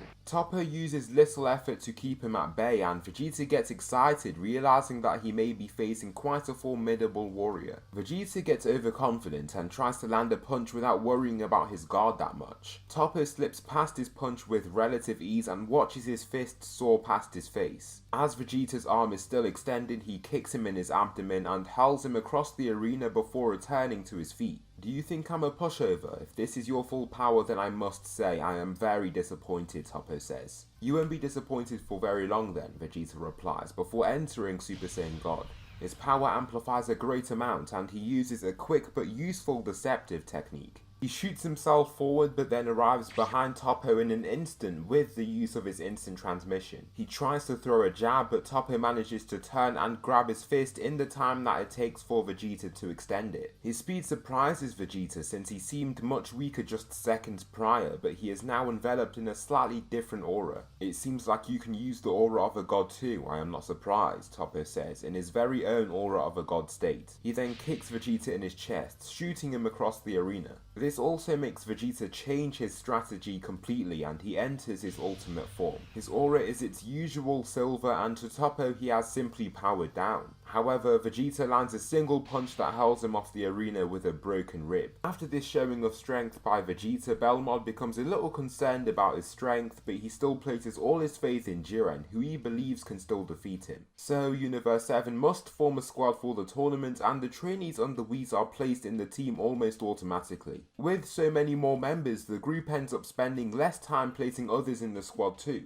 Tien is replaced by Nappa, Future Trunks replaces Krillin, and Android 18 is replaced by Future Gohan. The present Gohan still gets set to go to the tournament, and so the group have quite the squad. The tournament begins, and Nappa alongside Vegeta take on numerous Pride Troopers. Vegeta sees Jiren in the distance and decides to try and attack him instead. He blasts past Toppo and Dispo, who divert their attention to then focus on Nappa. Vegeta enters his ultimate state and punches him. His insane speed makes Jiren actually react, and he slides back upon taking this hit. Jiren is taken aback by his level of power, and after he lands this attack, Goku comes charging in right after him. Goku zooms past Vegeta's side, then uses Super Saiyan Blue, throwing a kick. Jiren is able to block it with ease, then he evades the numerous attacks that come his way. However, as he is occupied, Vegeta decides to hit him with a Big Bang attack. His blast lands on Jiren and propels him away a few meters. However, he doesn't seem gravely affected, and he swats away the next key blast that Vegeta tries to shoot toward him. This guy's stronger than I anticipated, Vegeta states, watching the steam emit off Jiren's body. Yeah, I'm gonna have to use everything I have, Goku says. Me too, Vegeta states, before calming his mind. Both Saiyans power up beside each other, and Goku begins using Kaioken times 20 upon his Super Saiyan Blue form. Even after not using it in the Tournament of Destroyers, he is capable of the form, and is capable of using the combination form for a decently long period of time. Their auras flow upward and combine into one massive roaring cloud of ki. They then both charge forward, and Vegeta zooms ahead of Goku to attack Jiren first. Vegeta aims low with a punch, but Jiren is able to block. As he blocks though, Goku comes diving in from beside him and lands a sweeping kick to his face. Spit shoots out Jiren's mouth, and in this small time window, Vegeta springs into action. He lands a multitude of punches, while Jiren is still trying to regather himself. He finishes off his swift combination of punches and kicks with a kick to the stomach. Goku then leaps over him and lands a downward punch that knocks back Jiren a few steps. Jiren strugglingly raises to his feet, then wipes his mouth to see a small drop of blood on his palm. His gaze remains utterly glued to this droplet, and his face looks more and more crazed as he continues to look at it. Jiren then screams and erupts in a powerful red aura that blasts his shirt off almost completely. I won't lose to anyone, I'm the strongest there is, Jiren roars, cracking the ground with his aura alone. The two Saiyans can't stop smiling as they feel how strong this guy is, and even the other contestants halt to view the source of the blinding light and energy. Nappa, on the other hand, faces both Toppo and Dispo. He is doing quite well and can hold them off at bay with his Super Saiyan Blue. However, Toppo is proving to be a lot more troublesome than his comrade. Dispo, very bruised and injured, charges forward in anger and tries to violently attack Nappa, but he receives a punch that is so powerful that he is eliminated in one go. "Sir, you eliminated my teammate. You are more powerful than I anticipated," Toppo says. Nappa smirks before entering his fighting stance. "Just you wait to see how strong I am. Allow me to show you my strongest form. Fury Nappa," Nappa roars before powering up. When Nappa feels fired up in a battle, his chances of using his Fury form increase drastically. As he transforms, his pupils burst and his aura vanishes to then turn into a flowing white cloak of ki. He enters his Fury state and continues shouting as he sprints ahead. Toppo tries to punch him as he advances, but nothing happens. Nappa just lands a devastating uppercut to his chin that launches him off his feet. Following this attack, he lands multiple punches to his abdomen to push him to the edge of the ring. He coughs out a significant amount of blood and cowers away from Nappa. The furious warrior-like Saiyan jumps at him, then kicks him right off the arena, returning him to the stands. Nappa then turns and glances at his surroundings, looking for his next target, who turns out to be Jiren, who is in the distance. He zooms past Future Gohan and Gohan, who are fighting alongside each other. They are doing quite well, and together they have taken down several enemies. He leaves a trail of smoke and dust to follow him in his advance, and once he is a few meters from Jiren, he holds a large rock that weighs several kilograms. Chucking it forward, Jiren is able to swerve around and face him totally in almost an instant, but then he takes the brunt of a huge explosion that destroys a decent portion of the tournament floor. Jiren, with a large bruise across his stomach, wheezes upon taking that hit, then turns to see that he is basically standing on the edge of the ring. The two go at it, and Nappa is actually doing way better than Vegeta or Goku would have thought. Nappa's pure power and rage fuel every single one of his blows, and Jiren is having a lot to deal with as he faces him. The strikes that they exchange release devastating shockwaves that even move the awestruck spectators that surround them. Nappa roars, releasing even more energy, and his white aura enlarges to the very maximum size it can grow to. Following this, he dashes forward in a swift sprint and throws a punch that Jiren just about manages to block. The force released from the strike destroys the ground below them and causes Jiren to slide away, with his forearms held up and tight to his torso. Across the battlefield, Gohan, Future Gohan and Future Trunks stand by each other. Future Gohan and Future Trunks are using the power of Super Saiyan God, and Gohan is sticking to Super Saiyan 3, learning as he fights. They are up against a mindless Kale, who is proving to be quite the difficult foe to face. Gohan is barely able to keep up without God Ki and is already covered in blood. He is panting, and even the other God Ki users look similar. Future Gohan screams and fires himself forward, fueling himself with the rage and anger that makes him stronger. He throws several desperate swings, but none connect. Kale smiles and cackles as she dodges these attacks, then punches him once so that he drops to his knees. To stop him being eliminated, the two other fighters zoom past to then occupy their adversary so that she doesn't attack Future Gohan again. Future Trunks leaps into the air, then with his hand forms a Keyblade similar to Vegeta Black's Ki Scythe. He dives down and swings it desperately, missing all his swings. They are both hit so powerfully that they return to their base forms, and Future Trunks is swatted right off the ring with a backhand. Kale then grabs present Gohan and lifts him into the air, holding him by his neck. Gohan struggles to catch a breath, but then he summons all of the power and anger that he can to return to Super Saiyan 3. However, Kale simply slams him into the floor once again and knocks him back into his base form. Upon seeing this, something snaps in Future Gohan and his hair switches from red to white. His eyes glow red and he shouts, entering his ultra powerful beast form. With a much stronger base form after being given God Ki and training with the likes of Whis and the other godlike Saiyans, he has even surpassed Nappa in terms of strength. A single punch launches Kale off the ring, causing Caulifla to be unable to even fuse with her. She is eliminated too, and Gohan turns his attention to the battle with Nappa and Jiren. Even Nappa, Vegeta and Goku altogether cannot take him down, and it's getting clear that they are exhausting their stamina reserves while packing on grave injuries. Gohan dashes in the direction of that battle and lands a single punch that causes Jiren to almost fall off the ring entirely. He looks totally shaken up, then Gohan takes him off guard with a few more punches. Each time he strikes him in the head, blood and spit is shot out his opening mouth. Vegeta then dashes forward once he sees the chance to strike. "You're going down, Jiren," Vegeta shouts in his advance. He flies alongside Future Gohan and both warriors dash towards Jiren. He is the only opponent left, and Vegeta feels surprised that he must fly so fast to even keep up with him. Even when he goes at his fastest, he slowly starts to lag behind. The two warriors punch Jiren at the same time, launching him right off the arena entirely. The remaining warriors stand within the arena as the spectators fearfully glance upon them. The winners of the Tournament of Power are Universe 7, the spectator announces, much to the glee of the spectating Xenos, but much to the dismay of the remaining universes. However, the universes are all wished back with the use of the Super Dragon Balls, and the Tournament of Power is concluded. So that will conclude the final part of What If Vegeta Turned Good in the Saiyan Saga. Please tell me something you liked about this video, or something that I should improve on for the next part. Thanks so much for watching, and I'll see you in the next video.